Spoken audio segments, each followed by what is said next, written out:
Good evening എല്ലാ പ്രേക്ഷകർക്കും ഈ സായാഹ്നത്തിലേക്ക് സ്വാഗതം. പാലക്കാട്ടെ വോട്ടെടുപ്പൊക്കെ കഴിഞ്ഞു, സമാധാനപരമായി നടന്നു കഴിഞ്ഞു.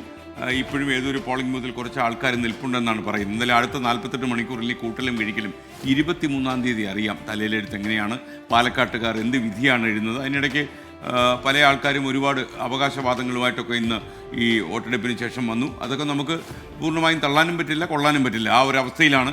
എന്നാൽ 23-ാം തീയതി അറിയാം ആരാണ് ഈ 3 ഉപതെരഞ്ഞെടുപ്പിൽ വളരെ വിജയശ്രീലാളിതരായി പുറത്തു വരിക എന്ന്. നമുക്കപ്പം നോക്കാം. അപ്പോൾ തുടങ്ങുക.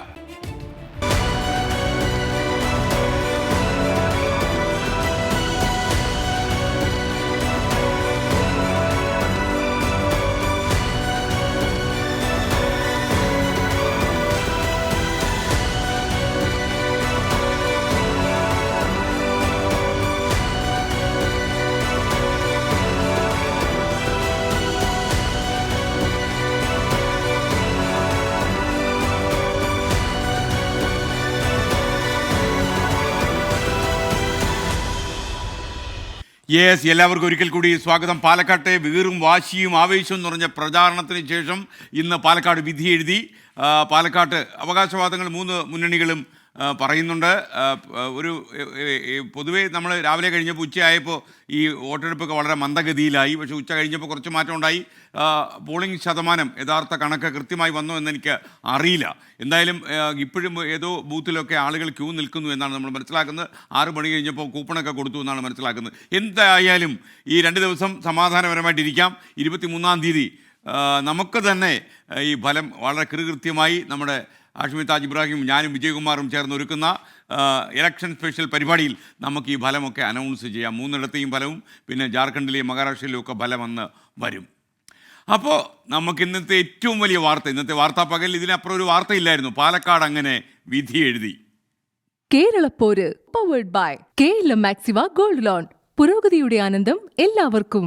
കോ-സ്പോൺസേർഡ് by Bhima jewels 100th anniversary super surprise.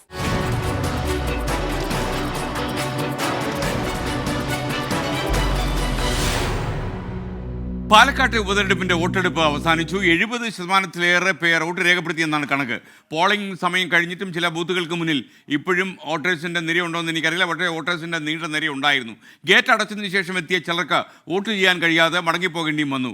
ഇരട്ട വോട്ട് ആരോപണം നേരിട്ട BJP ജില്ലാ പ്രസിഡന്റ് പക്ഷേ വോട്ട് ചെയ്തിട്ടില്ല. വെണ്ണക്കര ബൂത്തിൽ സന്ദർശനത്തെത്തിയ UDF സ്ഥാനാർത്ഥി രാഹുൽ മാങ്കൂട്ടത്തിലിനെ LDF BJP പ്രവർത്തകർ തടഞ്ഞത് വലിയൊരു സംഘർഷത്തിന് ഒക്കെ ഇടയാക്കി. ഇപ്പോൾ വിവരങ്ങളുമായി S. വിജയകുമാർ, തനേഷ് തമ്പി, R. ശ്രീജിത്ത്, ദീപക് തരമണ എന്നിവർ നമുക്കൊപ്പം ചേരുന്നു. ആദ്യം വിജയകുമാറിലേക്ക്. വിജയകുമാർ, യഥാർത്ഥത്തിൽ ആ മാമൊക്കെ അവസാനിച്ചു. ഇനി ഫലത്തിന് വേണ്ടിയുള്ള നീണ്ട കാത്തിരിപ്പാണ്. 48 മണിക്കൂർ, 48 ദിവസത്തിൻ്റെ ദൈർഘ്യം ആളുകൾക്ക് ഫീൽ ചെയ്തു എന്ന് വരും. അപ്പോൾ വിജയകുമാർ, എന്തൊക്കെയാണ് അവിടെ നിന്ന് വിജയകുമാർ റിപ്പോർട്ട് ചെയ്യാനുള്ളത്? ഇപ്പോൾ SKN തെരഞ്ഞെടുപ്പ് അതിൻ്റെ നടപടിക്രമങ്ങൾ പൂർത്തിയായി. SKN സൂചിപ്പിച്ചതുപോലെ അപൂർവം ചില ബൂത്തുകളിൽ ആ പ്രക്രിയ ബാക്കിയുണ്ട്. അത് നടക്കുന്നതേ ഉള്ളൂ. ആ ഗേറ്റിന് അകത്തുള്ളവർക്ക് ടോക്കൺ കൊടുത്ത് വോട്ട് ചെയ്യാനുള്ള അവസരം ചില ബൂത്തുകളിൽ അതിപ്പോഴുമുണ്ട്. അത് അല്പസമയത്തിനകം അത് കഴിയും.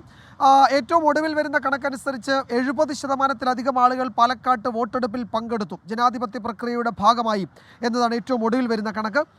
അത് ഒരു പക്ഷേ ഒരു 10 മണിയൊക്കെ ആകുമ്പോഴേക്കും 71-72%-ലേക്കൊക്കെ വരാം. എന്ന് വെച്ചാൽ കഴിഞ്ഞ നിയമസഭാ തെരഞ്ഞെടുപ്പിനെ അപേക്ഷിച്ച് ഒരു 3-4% കുറവ് ഇത്തവണയുണ്ടാകും. പക്ഷേ അങ്ങനെ പറയുമ്പോഴും ഒരു ഉപതെരഞ്ഞെടുപ്പാണ്. ഏതെങ്കിലും രാഷ്ട്രീയ മാറ്റങ്ങളൊന്നും സംഭവിക്കുന്നില്ല. തൽസ്ഥിതി തുടരുക കേരള നിയമസഭയെ സംബന്ധിച്ചിടത്തോളം. അതിനപ്പുറത്തേക്ക് വലിയ മാറ്റങ്ങളൊന്നും സംഭവിക്കാത്ത ഒരു തെരഞ്ഞെടുപ്പായതുകൊണ്ട് അത്രയും ആളുകൾ അവിടെ വോട്ട് ചെയ്യാൻ വന്നു എന്നത് ചെറിയ കാര്യമല്ല. അതൊരു നല്ല പ്രവണത തന്നെയാണ്. 70%-ലധികം ആളുകൾ വോട്ട് ചെയ്തു. നമുക്കറിയാം വയനാട്ടിലും ചേലക്കരയിലും പോളിംഗ് കുറവായിരുന്നു. അപ്പോൾ പാലക്കാട്ട് പോളിംഗ് കുറഞ്ഞു എന്നതേ ഉള്ളൂ. പക്ഷേ 70%-ലധികം ആളുകൾ വോട്ട് രേഖപ്പെടുത്തിയിട്ടുണ്ട്. അതിൽ അത് തൃപ്തികരമാണ്. എന്നാൽ 75-78-ലേക്കോ 80-ലേക്കോ വന്നില്ല. ഈ കൊണ്ടുപിടിച്ച പ്രചാരണങ്ങളും എല്ലാ വിഷയങ്ങളും ചർച്ചയാവുകയും ഒക്കെ ചെയ്ത ഒരു സാഹചര്യത്തിൽ അത് അത്രത്തോളം പ്രതിഫലിച്ചില്ല എന്നത് വസ്തുതയാണ്. അതിന് കാരണം SKN ഈ വോട്ടേഴ്സിൻ്റെ ഇടയിൽ ഒരു നിസ്സംഗതയുണ്ട്. എന്തിന് വോട്ട് ചെയ്യണമെന്ന ചോദ്യം പല ചെറുപ്പക്കാരും നമ്മളോട് പോളിംഗ് ബൂത്തിന് പുറത്തും അകത്തുമൊക്കെ ചോദിക്കുന്നുണ്ടായിരുന്നു. അപ്പോൾ ഈ നിസ്സംഗത എന്നത് ഒരു പ്രധാനപ്പെട്ട ഘടകമാണ്. നമ്മൾ ഈ പറയുന്ന വിഷയങ്ങളൊന്നും അതേ നിലയിൽ അവർക്കിടയിൽ ചർച്ചയാകുന്നില്ല എന്നാണോ അത് മനസ്സിലാക്കേണ്ടത്, അതുകൊണ്ട് വിലയിരുത്തേണ്ടത് എന്നതാണ് ഒരു ചോദ്യം. അപ്പോൾ അത് രാഷ്ട്രീയ പാർട്ടികളും മുന്നണി നേതാക്കളും ഇരുന്ന് ചിന്തിക്കേണ്ട വിഷയമാണ്. ഈ വോട്ടേഴ്സിൻ്റെ നിസ്സംഗതയ്ക്ക് അവരും കൂടി ഒരു ഉത്തരവാദികളാണ്. ആ നിസ്സംഗത ഇല്ലാതെ മുഴുവൻ വോട്ടേഴ്സിനെയും ബൂത്തിലെത്തിക്കാൻ പറ്റുന്ന തരത്തിൽ ഈ കലാശക്കൊട്ടിലെ ആവേശവും ആഘോഷവും ഒന്നുമല്ല, അതിനപ്പുറത്തേക്ക് എന്തൊക്കെയോ ആണ് വോട്ടേഴ്സിനെ ബൂത്തിലെത്തിക്കേണ്ടത്. അതിനുതകുന്ന തരത്തിലേക്ക് രാഷ്ട്രീയ പാർട്ടികൾ അവരുടെ പ്രചാരണ രീതിയൊക്കെ മാറ്റണം എന്നതാണ് നമുക്ക് ആകെ പറയാനുള്ളത്. SKN വിവിധ മുന്നണികളുടെ ക്യാമ്പുകൾ വളരെ സജീവമാണ്. ഈ രാത്രിയിലും എല്ലാവരും വിജയപ്രതീക്ഷ പങ്കുവയ്ക്കുന്നുണ്ട്. UDF-ഉം LDF-ഉം BJP-യും അവരുടെ നില കൂടുതൽ മെച്ചപ്പെടുമെന്ന് പറയുന്നു. BJP കേന്ദ്രത്തിൻ്റെ വിലയിരുത്തലാണ് ഈ ഘട്ടത്തിൽ എനിക്ക് നൽകാൻ കഴിയുന്നു. അവർ BJP നേതാക്കൾ BJP ജില്ലാ കമ്മിറ്റി ഓഫീസിൽ ഒരു അനൗപചാരിക ചർച്ചയൊക്കെ നടത്തി. അവർ പറയുന്നത് അവർ കംഫർട്ടബിൾ മാർജിനിൽ ജയിക്കും. BJP സംസ്ഥാന അധ്യക്ഷൻ്റെ ഒരു പോസ്റ്റ് കൂടി ഈ ഘട്ടത്തിൽ വന്നിട്ടുണ്ട്. വടക്കുംനാഥന് പിന്നാലെ വിശാലാക്ഷി സമേത വിശ്വനാഥൻ ഞങ്ങൾ ജയിക്കും, UDF 3-ാം സ്ഥാനത്താവും എന്ന് മാത്രമേ പറയുന്നുള്ളൂ. വലിയ ആത്മവിശ്വാസം BJP ക്യാമ്പിലുണ്ട്. ഈ നഗരസഭയിലെ വോട്ടിൽ കാര്യമായ കുറവില്ല. അവരുടെ ശക്തി കേന്ദ്രങ്ങളിൽ വോട്ട് വന്നിട്ടുണ്ട്. പഞ്ചായത്തുകളിൽ നില മെച്ചപ്പെടുന്നു. ഇതാണ് BJP-യുടെ ആകെയുള്ള വിലയിരുത്തൽ. അതിൻ്റെ കണക്ക് വെച്ചുള്ള വിലയിരുത്തലിന് സമയമാകുന്നതേ ഉള്ളൂ. SKN അത് വൈകാതെ ഉണ്ടാകുമെന്ന് കരുതുന്നു. Thank you S Vijayakumar. ഇനി തനേഷ് തമ്പി കൂടി ചേരുന്നു. തനേഷ് തമ്പി, വളരെ സംക്ഷിപ്തമായി പറഞ്ഞാൽ താങ്കളുടെ ഒരു വിലയിരുത്തൽ എങ്ങനെയാണ്? SKN അതിശക്തമായിട്ടുള്ള പ്രചരണം, വീറും വാശിയും ഉള്ള പ്രചരണമായിരുന്നു കഴിഞ്ഞ 1.5 മാസത്തോളം ഉണ്ടായിരുന്നത്. പക്ഷേ അതിൻ്റെ ഒരു തുടർച്ച ഈ വോട്ടിംഗ് ദിവസം ഉണ്ടായില്ല എന്നുള്ളത് അങ്ങേയറ്റം നിരാശാജനകമാണ്. കാരണം ഈ ഒരു വീറും വാശിയും കൂറുമാറ്റങ്ങൾ, അങ്ങനെ കൊണ്ടുപിടിച്ച ചർച്ചകൾ, ഇതൊക്കെ ജനങ്ങളിലേക്ക് എത്രത്തോളം എത്തി എന്നുള്ള സംശയമാണ് നിലനിൽക്കുന്നത്. ഏതാണ്ട് എല്ലാ രാഷ്ട്രീയ പാർട്ടികളും കഴിഞ്ഞ തവണ ഉണ്ടായിരുന്ന 75-ൽ നിന്നും ഒരു 1-2% പോളിംഗ് വർദ്ധിക്കും എന്നുള്ളതാണ് കണ്ടിരുന്നത്. പക്ഷേ ഇപ്പോൾ ഏതാണ്ട് ഒരു 3% പോളിംഗ് കുറയും എന്ന് കാണുമ്പോൾ അത് തങ്ങളുടെ പ്രവർത്തനത്തിലെ വീഴ്ചയാണോ, ആളുകൾക്ക് തങ്ങളോടുള്ള സമീപനത്തിലെ പ്രശ്നമാണോ എന്നതടക്കമുള്ള കാര്യങ്ങൾ നേരത്തെ വിജയകുമാർ സൂചിപ്പിച്ചതുപോലെ ഇരുത്തി ചിന്തിപ്പിക്കേണ്ട കാര്യം തന്നെയാണ്. ആ നിലയിൽ ആണ് കാര്യങ്ങൾ. ഏതായാലും ഈ എല്ലാ 3 ക്യാമ്പുകളും ഈ പറഞ്ഞതുപോലെ തികഞ്ഞ വിജയപ്രതീക്ഷയിൽ തന്നെയാണ്. അതിന് അവരുടേതായ കാരണങ്ങളുമുണ്ട്. UDF-നെ സംബന്ധിച്ചിടത്തോളം ഈ ഉയർന്നു വന്ന വിവാദങ്ങൾ, തങ്ങൾക്കെതിരെ ഉണ്ടായ നീലപ്പെട്ടി വിവാദം മുതൽ സന്ദീപ് വാര്യർ വരെയുള്ള കാര്യങ്ങളൊക്കെ അതൊന്നും തങ്ങളെ ഏശിയിട്ടില്ല. അതേസമയത്ത് ഈ ഏറ്റവും ഒടുവിൽ വന്ന പത്രപരസ്യം പോലുള്ള വിവാദങ്ങൾ തങ്ങൾക്ക് അനുകൂല ഘടകമായി തിരിഞ്ഞു വന്നു എന്നും ഒക്കെ അവർ വിലയിരുത്തുന്നുണ്ട്. എന്തായാലും LDF-ഉം BJP-യും ഒക്കെ തികഞ്ഞ ശുഭാപ്തി വിശ്വാസത്തിൽ തന്നെയാണ്. എന്തായാലും അതിശക്തമായ ഒരു മത്സരമാണ് നടന്നത് എന്നുള്ള കാര്യത്തിൽ യാതൊരു സംശയമില്ല. പക്ഷേ അത്രത്തോളം വോട്ടർമാരെ പോളിംഗ് ബൂത്തുകളിലേക്ക് എത്തിക്കുന്നതിൽ രാഷ്ട്രീയ പാർട്ടികൾക്ക് വലിയ വീഴ്ചയുണ്ടായി, വലിയ കുറവുണ്ടായി എന്നുള്ള യാഥാർത്ഥ്യം അവർക്ക് അംഗീകരിക്കേണ്ടി വരും. അത് ഒരുപക്ഷെ ഈ ഉപതെരഞ്ഞെടുപ്പിനോട് തന്നെയുള്ള ഒരു നിസ്സംഗതയാണോ, ഒരു അനാവശ്യമായ തെരഞ്ഞെടുപ്പ് എന്നുള്ള രീതിയിലാണോ എന്നുള്ളതാണ് പരിശോധിക്കേണ്ടത്. അടിയൊഴുക്കുകൾ ആർക്ക് അനുകൂലമാകും എന്നതാണ് ഇതിനകത്ത് വളരെ കൃത്യമായ കാര്യം. കാരണം കുറേയൊക്കെ വോട്ടുകൾ ബാലറ്റിൽ വീഴാതിരുന്നിട്ടുണ്ടെങ്കിൽ അത് ആർക്കെതിരെയാണ് എന്നുള്ള കാര്യമാണ്. തനേഷ് തമ്പിയാണ് വിവരങ്ങൾ നൽകിയത്. ശ്രീജിത്ത് കൂടി നമുക്കൊപ്പം ചേരുന്നു. ശ്രീജിത്ത്, LDF ക്യാമ്പുകളിൽ വലിയ ആവേശമുണ്ടോ അതോ ആത്മവിശ്വാസം കുറഞ്ഞോ?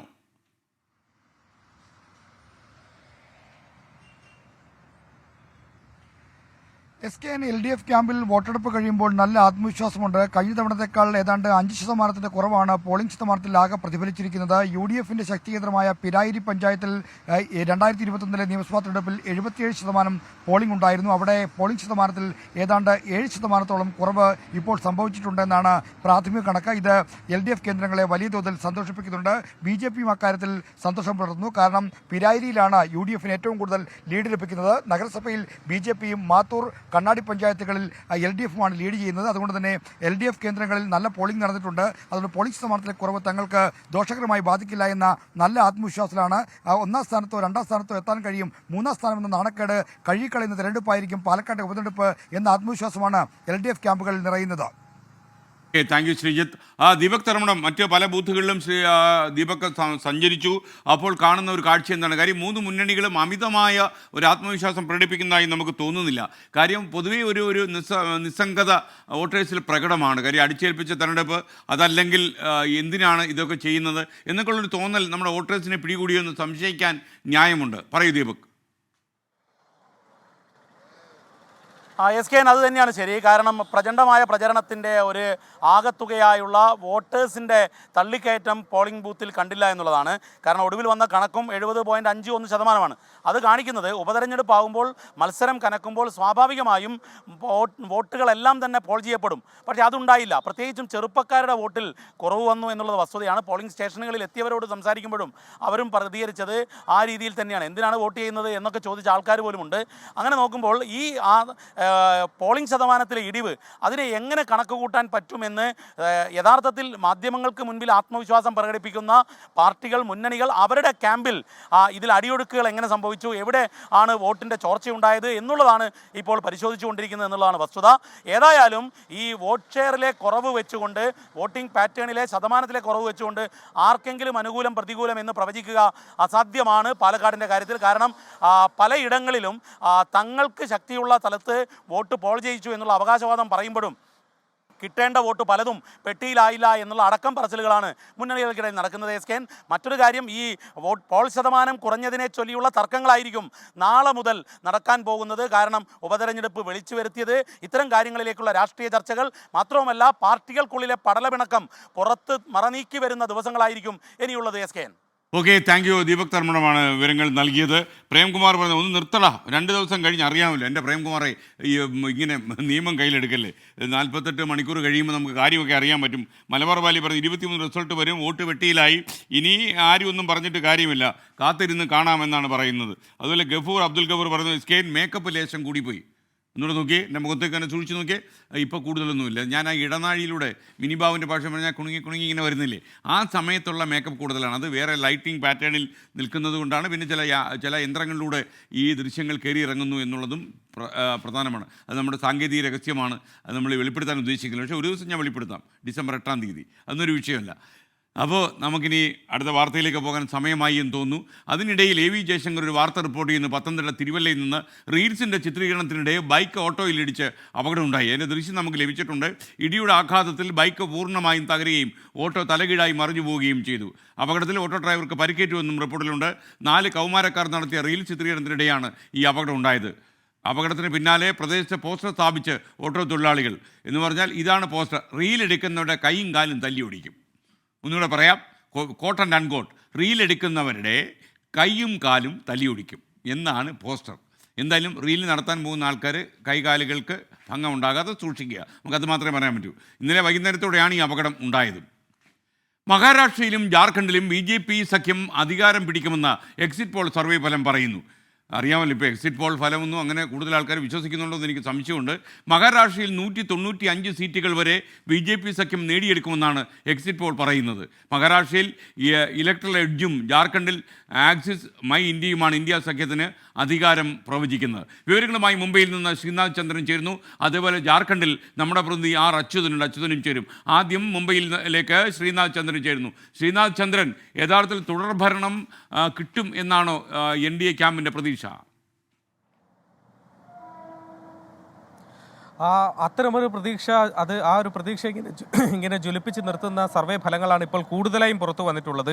ചില സർവേ ഫലങ്ങൾ 186 സീറ്റ് വരെയൊക്കെ മഹായുതിക്ക്, അതായത് BJP സഖ്യത്തിന് കിട്ടും എന്നതാണ് പറയുന്നത്. അതായത് ഈ മഹാരാഷ്ട്രയിലെ മാന്ത്രിക സംഖ്യ 145ആണ്, 288 ആകെ നിയമസഭയിലെ അംഗബലം. അപ്പോൾ 186, 190 സീറ്റ് വരെ അവർ പോകാമെന്ന് പറയുമ്പോൾ വലിയൊരു വിജയം BJPക്ക് ഉണ്ടാവുമെന്നാണ്. എന്നാൽ എല്ലാ സർവേകളും പൂർണ്ണമായും അങ്ങനെ പറയുന്നില്ല. ഇപ്പോൾ PMark പോലെ ചില സർവേകൾ ഒരു നെക്ക് ടു നെക്ക് ഫൈറ്റ് മഹാരാഷ്ട്രയിൽ നടക്കുന്നുണ്ട് എന്ന് സൂചിപ്പിക്കുന്നുണ്ട്. PMark 146 സീറ്റ് വരെ മഹാവികാസ് അഘാഡിക്ക് ലഭിക്കാം എന്നതാണ് പറയുന്നത്. ഏതായാലും രമേശ് ചെന്നിത്തല അടക്കം പ്രതികരണം ഇപ്പോൾ വന്നിട്ടുണ്ട്. ഈ എക്സിറ്റ് പോൾ ഫലങ്ങളൊന്നുമല്ല യഥാർത്ഥ ഫലം എന്ന് അദ്ദേഹം പറയുന്നു. കോൺഗ്രസിനെ സംബന്ധിച്ചിടത്തോളം അവർക്ക് പ്രതീക്ഷ നൽകുന്ന പ്രധാനപ്പെട്ട ഒരു ഘടകം വിദർഭ മേഖലയിലൊക്കെ, കോൺഗ്രസിന് ഒരു പ്രതീക്ഷ കൂടുതലുള്ള മേഖലയിലൊക്കെ കാര്യമായ പോളിംഗ് ഇന്ന് നടന്നിട്ടുണ്ട്. അങ്ങനെയെങ്കിൽ അത് അവർക്ക് അനുകൂലമാകും എന്നതാണ് അവരുടെ ഒരു കണക്കുകൂട്ടൽ. അതേസമയം മുംബൈ, താനെ അടക്കമുള്ള മേഖലകൾ കാലാകാലങ്ങളിൽ വലിയ പോളിംഗ് ഒന്നും നടക്കാത്ത ഇടമാണ്. ഇത്തവണയും ഏതാണ്ട് 50% അടുത്തൊക്കെ മുംബൈയിലും പോളിംഗ് ഒക്കെ നടന്നിട്ടുള്ളൂ. അവിടെയും BJPക്ക് വലിയൊരു നേട്ടം ഉണ്ടാക്കാൻ കഴിഞ്ഞേക്കില്ല എന്നതാണ് കോൺഗ്രസ് ക്യാമ്പ് ഇപ്പോൾ പ്രതീക്ഷ അവിടെ നിലനിർത്തുന്നത്. അതുകൊണ്ട് 2 ദിവസം അപ്പുറം ഇതിനപ്പുറം വരാൻ പോകുന്ന ഫലത്തെക്കുറിച്ച് ഈ എക്സിറ്റ് പോൾ ഫലങ്ങൾ ചെറിയ ആശങ്ക ഉണ്ടാക്കുന്നുണ്ടെങ്കിലും അതൊന്നുമല്ല യഥാർത്ഥത്തിൽ വരാൻ പോകുന്നത് എന്നൊരു പ്രതീക്ഷയിലാണ് ഇപ്പോൾ കോൺഗ്രസ് ക്യാമ്പ് അവിടെ നിൽക്കുന്നത്. ഏതായാലും വനിതകളും സ്ത്രീകളും കർഷകരുമാണ് പ്രധാനപ്പെട്ട ഒരു ഡിസിഷൻ എടുക്കുന്ന ഒരു ഫാക്ടർ. അതിൽ വനിതകൾ ഒരുപക്ഷെ BJPക്ക് അനുകൂലമായി മാറിയിട്ടുണ്ടാകാമെന്നതാണ് എക്സിറ്റ് പോൾ ഫലം നൽകുന്ന മറ്റൊരു സൂചന. കാരണം സ്ത്രീകൾക്ക് 1500 രൂപ പ്രതിമാസം അവരുടെ അക്കൗണ്ടുകളിലേക്ക് എത്തുന്ന ഒരു പദ്ധതി തെരഞ്ഞെടുപ്പിന് മുൻപാണ് BJP പ്രഖ്യാപിച്ചത്. അതിൻ്റെ ആദ്യ ഗഡു നൽകി കഴിയുകയും ചെയ്തതാണ്. അതൊരു പക്ഷേ വലിയൊരു ചലനം ഇതിൽ ഉണ്ടാക്കിയിട്ടുണ്ടെങ്കിൽ, തെരഞ്ഞെടുപ്പിൽ ഉണ്ടാക്കിയിട്ടുണ്ടെങ്കിലാണ് BJPക്ക് ഇത്തരം ഒരു വലിയ കുതിച്ചുചാട്ടം, ഒരു മുന്നോട്ട് പോക്ക് സാധ്യമാവുന്നത്. SKN. ഓക്കെ, സിന്നാചന്ദ്രനാണ്. ഇനി ജാർഖണ്ഡിൽ നിന്ന് അച്യുതൻ ചേരുന്നു. അച്യുതൻ, ജാർഖണ്ഡിൽ സർവേ ഫലങ്ങളൊക്കെ തന്നെ പറയുന്നത് മാത്രമല്ലല്ലോ കാര്യം. അവിടെ നിൽക്കുമ്പോൾ അവിടുത്തെ ഗ്രൗണ്ട് റിയാലിറ്റി എന്താണ്?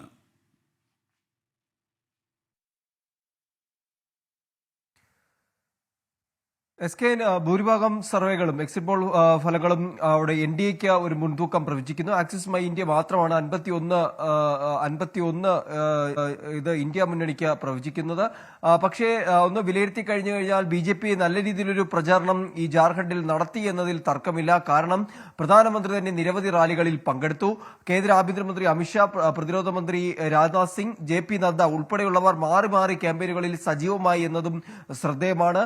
ഒപ്പം തന്നെ ഒരു പ്രാദേശിക വികാരത്തെ സ്പർശിക്കുന്ന രീതിയിലുള്ള പ്രചരണ ചർച്ചകൾ BJP അഴിച്ചുവിടുകയുമുണ്ടായി. അതിലൊന്ന് ഈ ബംഗ്ലാദേശിൽ നിന്നുള്ള നുഴഞ്ഞുകയറ്റം, അത് വലിയ രീതിയിൽ ചർച്ചയാകുന്നൊരു സാഹചര്യം ഉണ്ടായി എന്നുള്ളതാണ്. കാര്യം നുഴഞ്ഞുകയറ്റക്കാർ ആദിവാസികളുടെ ഭൂമി തട്ടിയെടുക്കുന്നു എന്നൊരു ആരോപണം അതുമായി BJP മുന്നോട്ട് വരുന്നു. അതിനെ ഒരു വലിയ പ്രചരണ വിഷയമാക്കി മാറ്റുന്നു എന്നതും ശ്രദ്ധേയമാണ്. എന്നാൽ ഇന്ത്യ മുന്നണിക്ക് അവിടെ നേതൃത്വം നൽകിയത് JMM ആണ്. JMMനെ സംബന്ധിച്ച് ഹേമന്ത് സോറനും കൽപ്പന സോറനുമായിരുന്നു സദാസമയവും പ്രചരണ രംഗത്ത് സജീവമായിരുന്നത്.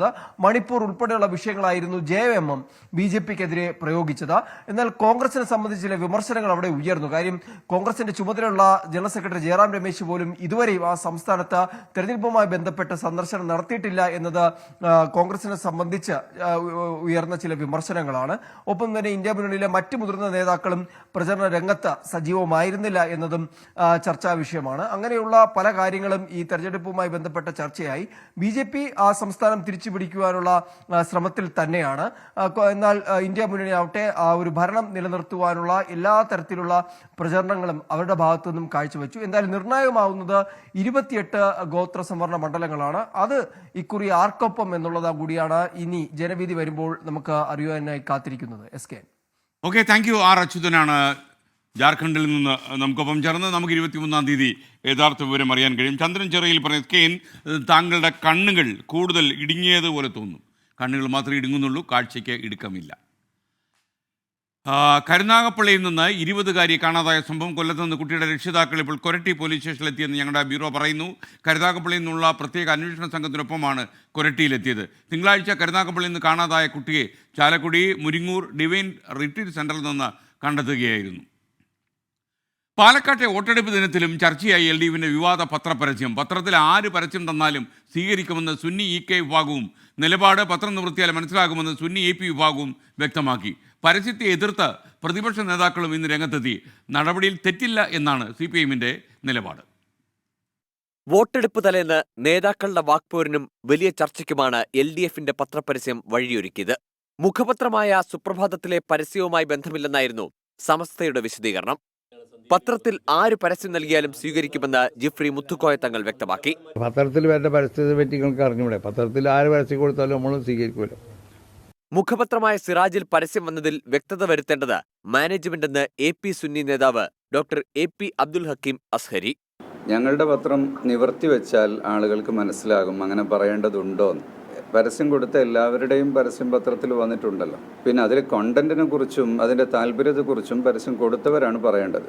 BJPക്ക് വേണ്ടിയാണ് LDF പത്രപരസ്യമെന്ന ആരോപണം UDF ആവർത്തിക്കുന്നു.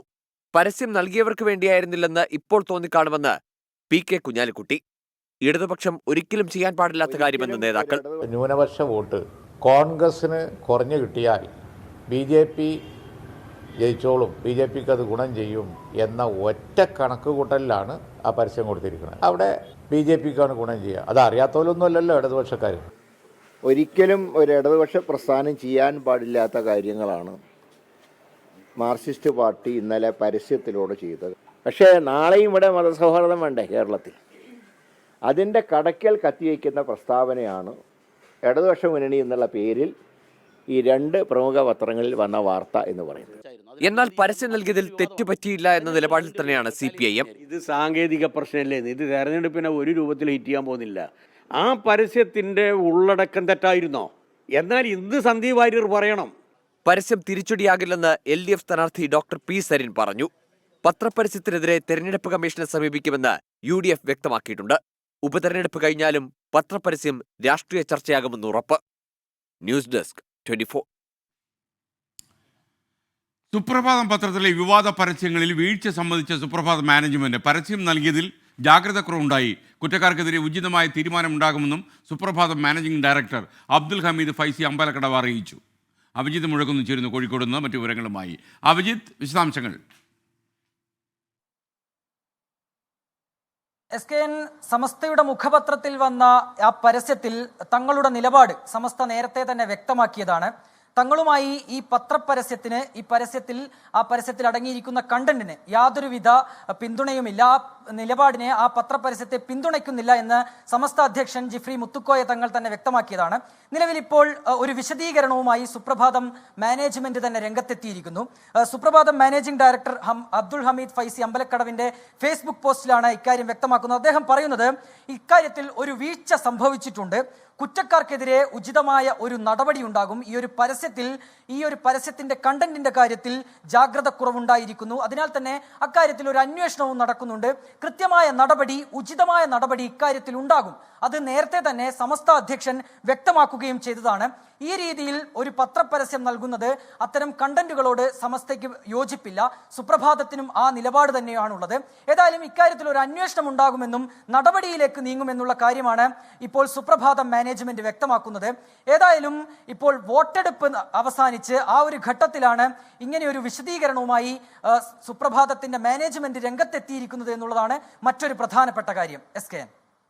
Okay, thank U. ഒരു സുഹൃത്ത് ചോദിക്കുന്നു, എക്സിറ്റ് പോൾ 2 മണിക്കൂറെടുത്ത് അങ്ങ് ചർച്ച ചെയ്താലോ, പ്രേക്ഷകരെ പിടിച്ച് കെട്ടിയിടാമല്ലോ. എന്താ സുഹൃത്തേ, എനിക്ക് ആവശ്യമില്ലാത്ത ബുദ്ധി പറഞ്ഞ് എന്നെ വെള്ളത്തിലാക്കാനുള്ള പരിപാടിയാണോ? ഇനി നമുക്കൊരു കുഞ്ഞു ഇടവേള വേണം. ഇടവേള കഴിഞ്ഞു വരുമ്പോൾ സാമ്പത്തിക പ്രതിസന്ധിയുടെ പശ്ചാത്തലത്തിൽ നിയന്ത്രണങ്ങൾ തുടരാൻ കേരള സർക്കാർ തീരുമാനിക്കുന്നെന്ന് വാർത്ത. കോവിഡ് കാല ചെലവ് ചുരുക്കൽ 1 വർഷത്തേക്ക് കൂടി നീട്ടി. സർക്കാർ കെട്ടിടം മൂടി പിടിപ്പിക്കൽ, പുതിയ ഫർണിച്ചർ വാങ്ങൽ എന്നിവയ്ക്കും നിയന്ത്രണമായി. എന്തായാലും മുണ്ട് നന്നായിട്ടൊന്ന് മുറുക്കി കൊടുക്കാൻ സംസ്ഥാന സർക്കാർ തീരുമാനിക്കുന്നു. നേരത്തെ തീരുമാനം കുറച്ചുകൂടി കർക്കശമാകുന്നു. മുണ്ടിൻ്റെ മുറുക്കൽ കുറച്ചുകൂടെ മുറുക്കും. പ്രൈം ടൈം തുടരുകയാണ്. യൂട്യൂബിലെ ഒരു സന്ദേശം വിജയഗോപാലൻ പറയുന്നത്, ഇനി ജാഗ്രത കുറവ്, വീഴ്ച എന്നീ വാക്കുകൾ കേട്ട് ഞങ്ങൾ മടുത്തു. CPM നേതാക്കളാണ് ഈ വാക്കുകൾ സ്ഥാനത്തും അസ്ഥാനത്തും ഉപയോഗിക്കുന്നത്. ഞാൻ പറഞ്ഞു തെറ്റുപറ്റി എന്ന് പറയുന്നതിന് പകരമുള്ള ഒരു അലങ്കാര പേരായി ജാഗ്രത കുറവുണ്ടായി. അപ്പോൾ തെറ്റുപറ്റിയെന്ന് പറഞ്ഞാൽ പോയില്ലേ, കൈവിട്ട് പോകാതിരിക്കാൻ വേണ്ടി. അത് പല രാഷ്ട്രീയ പ്രസ്ഥാനം, CPM മാത്രമല്ല, പലരും ഉപയോഗിക്കുന്നുണ്ട്. നമുക്കപ്പോൾ അത് കേൾക്കുമ്പോൾ ഒരു ജാഗ്രത കുറവ് വേണം, അത്രയേ ഉള്ളൂ. ഇനി നമുക്ക് മറ്റു വാർത്തയിലേക്ക്. സാമ്പത്തിക പ്രതിസന്ധിയുടെ പശ്ചാത്തലത്തിൽ നിയന്ത്രണങ്ങൾ തുടരാൻ കേരള സർക്കാർ തീരുമാനിച്ചു. കോവിഡ് കാല ചെലവ് ചുരുക്കൽ 1 വർഷത്തെ കൂടി നീട്ടി. സർക്കാർ കെട്ടിടം മൂടി പിടിപ്പിക്കൽ, പുതിയ ഫർണിച്ചർ വാങ്ങൽ എന്നിവയ്ക്ക് നിയന്ത്രണം ഉണ്ടാകും. ഉത്തരവിൻ്റെ പകർപ്പ് 24-ന് കിട്ടി. ഉമേഷ് ബാലകൃഷ്ണൻ തിരുവനന്തപുരത്ത് വിവരങ്ങളുമായി ചേരും. ഉമേഷ്, യഥാർത്ഥത്തിൽ മുണ്ട് മുറുക്കി ഉടുക്കാൻ സർക്കാർ കൂടുതൽ തീരുമാനിച്ചു. കൂടുതൽ കർക്കശമാകും ഉടുപ്പ്, അല്ലേ? പറയൂ. ഉടുപ്പ്. Good evening SKN. എന്തായാലും അത്തരമൊരു തീരുമാനത്തിലേക്ക് തന്നെയാണ് സംസ്ഥാന സർക്കാർ പോകുന്നത്. ആദ്യം, അതായത് COVID-19 കാലഘട്ടത്തിൽ സംസ്ഥാനത്തിൻ്റെ സാമ്പത്തിക സ്ഥിതി വിലയിരുത്താൻ ഒരു സമിതിയെ നിയോഗിച്ചിരുന്നു. ഈ സമിതിയുടെ ഉപദേശങ്ങളുടെ അടിസ്ഥാനത്തിലാണ് ആദ്യം 2020 നവംബർ 5-ാം തീയതി ചെലവ് ചുരുക്കൽ പ്രഖ്യാപിച്ചുകൊണ്ട് ആദ്യ ഉത്തരവ് പുറത്തിറങ്ങുന്നത്. അതിൽ തന്നെ സർക്കാർ കെട്ടിടങ്ങളുടെ മോടി പിടിപ്പിക്കൽ, പുതിയ സർക്കാർ ഓഫീസുകൾക്ക് പുതിയ വാഹനം വാങ്ങൽ, ഒപ്പം മറ്റ് ഫർണിച്ചറുകൾ വാങ്ങൽ, ഇവയെല്ലാം നിരോധിച്ചുകൊണ്ട് ഇവയ്ക്കൊന്നും അനുമതി നൽകേണ്ടതില്ല എന്നുള്ള തീരുമാനങ്ങളും നിർദ്ദേശങ്ങളും 2020 തന്നെ വന്നിരുന്നു. അതിനുശേഷം ഓരോ വർഷവും പുതുക്കിക്കൊണ്ടേ പോയിരുന്നു. അതാണ് ഇപ്പോൾ വീണ്ടും, അതായത് ഈ മാസം 17-ാം തീയതി വീണ്ടും പുതുക്കിക്കൊണ്ട് ഉത്തരവിറക്കിയിരിക്കുന്നത്. 17-ാം തീയതിയാണ് ഉത്തരവ് ഇറക്കിയെങ്കിലും 2024 നവംബർ 8-ാം തീയതി മുതൽ ഈ ഉത്തരവ് ബാധകമാണ്. 2025 നവംബർ 8 വരെയാണ് ഈ ഉത്തരവിന് പ്രാബല്യം. അതായത് ഇനിയുള്ള 1 വർഷവും സർക്കാർ ഓഫീസുകളിൽ കാര്യമായ മോടി പിടിപ്പിക്കലോ അല്ലെങ്കിൽ പുതിയ ഫർണിച്ചർ വാങ്ങാനോ പുതിയ വാഹനം വാങ്ങാനോ കഴിയില്ല. ഏതെങ്കിലും അടിയന്തര സാഹചര്യം ഉണ്ടെങ്കിൽ അതിന് ധനവകുപ്പിനെ പ്രത്യേകം അറിയിക്കണം. അതിനുശേഷം ക്യാബിനറ്റിൻ്റെ അല്ലെങ്കിൽ മുഖ്യമന്ത്രിയുടെ ഓഫീസിൻ്റെ കൂടി അനുവാദത്തോടു കൂടി മാത്രമായിരിക്കും തുടർ പണം അനുവദിക്കുക. എന്തായാലും സർക്കാർ മുണ്ടു മുറുക്കി ഉടിക്കേണ്ട സാമ്പത്തിക സ്ഥിതി തന്നെയാണ്. ഈ ഉത്തരവിൽ തന്നെ കൃത്യമായി പറയുന്നുണ്ട്. നിലവിലെ സാമ്പത്തിക സാഹചര്യത്തിൽ നിയന്ത്രണങ്ങൾ മുന്നോട്ട് കൊണ്ടുപോകുക തന്നെ വേണം എന്നാണ് ജയതിലകിൻ്റെ ഈ ഉത്തരവിൽ പറയുന്നത്. ആ രീതിയിൽ ഇനി ഒരു വർഷവും സർക്കാർ ഇതേ രീതിയിൽ ചിലവ് ചുരുക്കി തന്നെ മുന്നോട്ട് പോവുകയും ചെയ്യും. SKN. Okay, thank you. Umesh ബാലകൃഷ്ണനാണ് നമുക്കിപ്പം ചേർന്ന്. മണിപ്പൂർ അശാന്തമായി തുടരുകയാണ്. നമ്മുടെ വാർത്താസംഘം മണിപ്പൂരിൽ തുടരുന്നു. Manipur ആളുന്നു.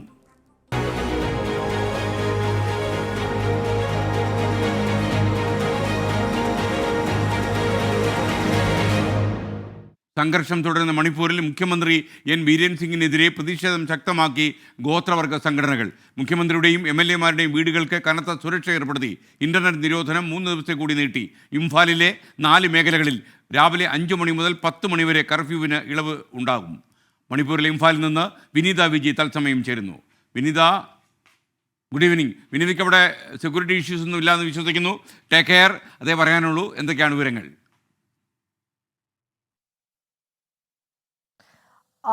Very good evening SKN. പ്രശ്നമൊന്നുമില്ല, ഇവിടെ നമ്മൾ സുരക്ഷിതർ തന്നെയാണ്. ഒപ്പം മറുവശത്ത് പക്ഷേ വലിയ രീതിയിലേക്കുള്ള ആശങ്കകൾ ഉണ്ട്. അത് കാണുമ്പോൾ നമുക്കും ഒരല്പം ആശങ്ക തന്നെയാണുള്ളത്. കാരണം ഇരു വിഭാഗങ്ങൾ തമ്മിൽ വലിയ രീതിയിലേക്കുള്ള ഏറ്റുമുട്ടലിലേക്കടക്കം കാര്യങ്ങൾ പോകുന്നതിൽ ഏറ്റവും ദുഃഖകരമെന്ന് പറയട്ടെ, ഈ സാധാരണക്കാരായിട്ടുള്ള സ്ത്രീകൾ, കുട്ടികൾ അടക്കം നമ്മൾ കഴിഞ്ഞ ദുരിതാശ്വാസ ക്യാമ്പുകളിലേക്ക് പോയി കണ്ടപ്പോൾ അങ്ങനെ വലിയ ഒരു ദുരിതപൂർണ്ണമായിട്ടുള്ള ജീവിതമാണ് ഈ മണിപ്പൂർ ജനത ഓരോ നിമിഷവും ഇങ്ങനെ മുന്നോട്ട് നയിക്കുന്നത്. ഒപ്പം തന്നെ SKN സൂചിപ്പിച്ചതുപോലെ ഇംഫാലിലേക്കടക്കം ഇപ്പോഴും കർഫ്യൂ തുടരുകയാണ്. ഈ ഇംഫാലിലെ ഒരു 4 മേഖലകളിൽ കർഫ്യൂവിന് ഒരു ചെറിയ രീതിയിൽ ഇളവ് അനുവദിച്ചിട്ടുണ്ട്. അവിടെ മറ്റു പ്രശ്നങ്ങളൊന്നും നിലവിലില്ലാത്തത് കണ്ടുകൊണ്ടാണ് ഇപ്പോൾ അത്തരത്തിലേക്കുള്ള ഒരു ഇളവ് അനുവദിച്ചിരിക്കുന്നത്. രാവിലെ 5 മണി മുതൽ 10 മണി വരെ ഈ അവശ്യ സാധനങ്ങൾ വിൽക്കുന്ന കടകളൊക്കെ തന്നെ തുറന്ന് പ്രവർത്തിക്കാമെന്നുള്ളതാണ്. പക്ഷെ 10 മണിക്ക് ശേഷം വീണ്ടും കടുത്ത നിയന്ത്രണങ്ങളിലേക്ക് തന്നെ പോകും.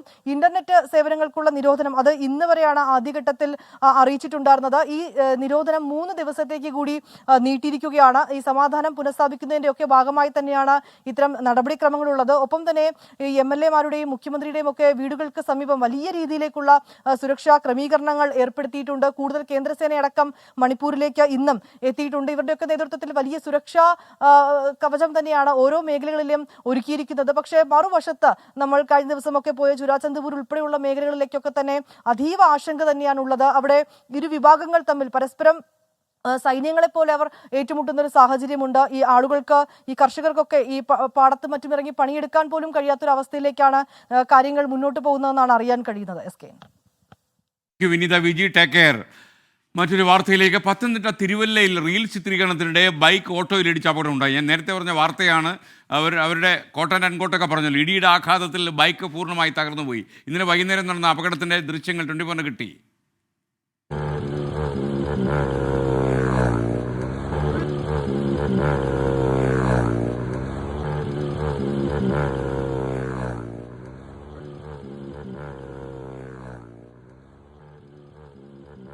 ഈ ജയശങ്കർ പത്തനംതിട്ടയിൽ വിവരങ്ങൾ ചേരുന്നു. ജയശങ്കർ, ഞാൻ ഈ ദൃശ്യം കണ്ടു. ഇങ്ങനെയൊക്കെ പോകുന്ന ആളുകളോടാണ് മറ്റേ അവർ ബോർഡർ എഴുതി വെച്ച കാല് തല്ലി ഓടിക്കുന്നല്ലേ. അപ്പോൾ ശരിയും പറഞ്ഞാൽ എന്നാ റീൽസ് പരിപാടിയത്. ഓക്കെ,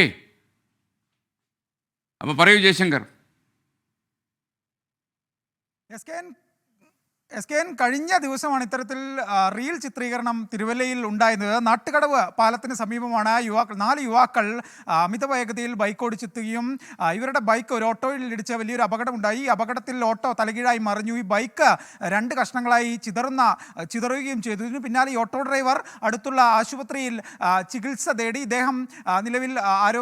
ഇദ്ദേഹത്തിൻ്റെ ആരോഗ്യം നിലവിൽ തൃപ്തികരമാണ്. എന്തായാലും സംഭവവുമായി ബന്ധപ്പെട്ട് ഓട്ടോ ഡ്രൈവർ പരാതിയില്ലെന്ന് അറിയിച്ചതിൻ്റെ അടിസ്ഥാനത്തിൽ പോലീസ് കേസെടുത്തില്ല. ഈ 4 യുവാക്കളെയും പോലീസ് ഉപദേശിച്ച് വിട്ടയച്ചു എന്നാണ് നിലവിൽ കാണാൻ കഴിയുന്നത്. ഈ ദൃശ്യം വളരെയധികം ഗുരുതരമാണ്. കാരണം പോലീസും മോട്ടോർ വാഹന വകുപ്പും ഉൾപ്പെടെ ഇത്തരം വിഷയങ്ങൾക്കെതിരെ വലിയ തോതിലുള്ള ജാഗ്രതാ നിർദ്ദേശം നൽകുമ്പോൾ, ബോധവൽക്കരണം നടത്തുമ്പോഴാണ് സമൂഹ മാധ്യമങ്ങളിൽ ലൈക്കുകൾ കിട്ടാനും റീച്ച് കിട്ടുന്നതിനും വേണ്ടി യുവാക്കൾ ഇത്തരത്തിൽ അപകടകരമായ റീൽ നടത്തുന്നത്. എന്തായാലും ഈ സംഭവത്തിനെതിരെ പ്രദേശത്തെ ഓട്ടോ തൊഴിലാളികൾ എന്തായാലും രംഗത്തെത്തിയിട്ടുണ്ട്. ഈ അപകടത്തിന് പിന്നാലെ പ്രദേശത്ത് ഓട്ടോ തൊഴിലാളികൾ ഒരു പോസ്റ്റർ സ്ഥാപിച്ചിട്ടുണ്ട്. പ്രദേശത്ത് റീൽ ചിത്രീകരിക്കുന്ന ആളുകളുടെ കാല് തല്ലി ഒടിക്കുമെന്നാണ് ഇവരുടെ ഒരു ഭീഷണി. എന്തായാലും സംഭവവുമായി ബന്ധപ്പെട്ട് പോലീസ് അങ്ങനെയല്ല ജയശങ്കർ, ഒന്നുകൂടെ, റീൽ എടുക്കുന്നവരുടെ കൈയും കാലും തല്ലി ഒടിക്കും.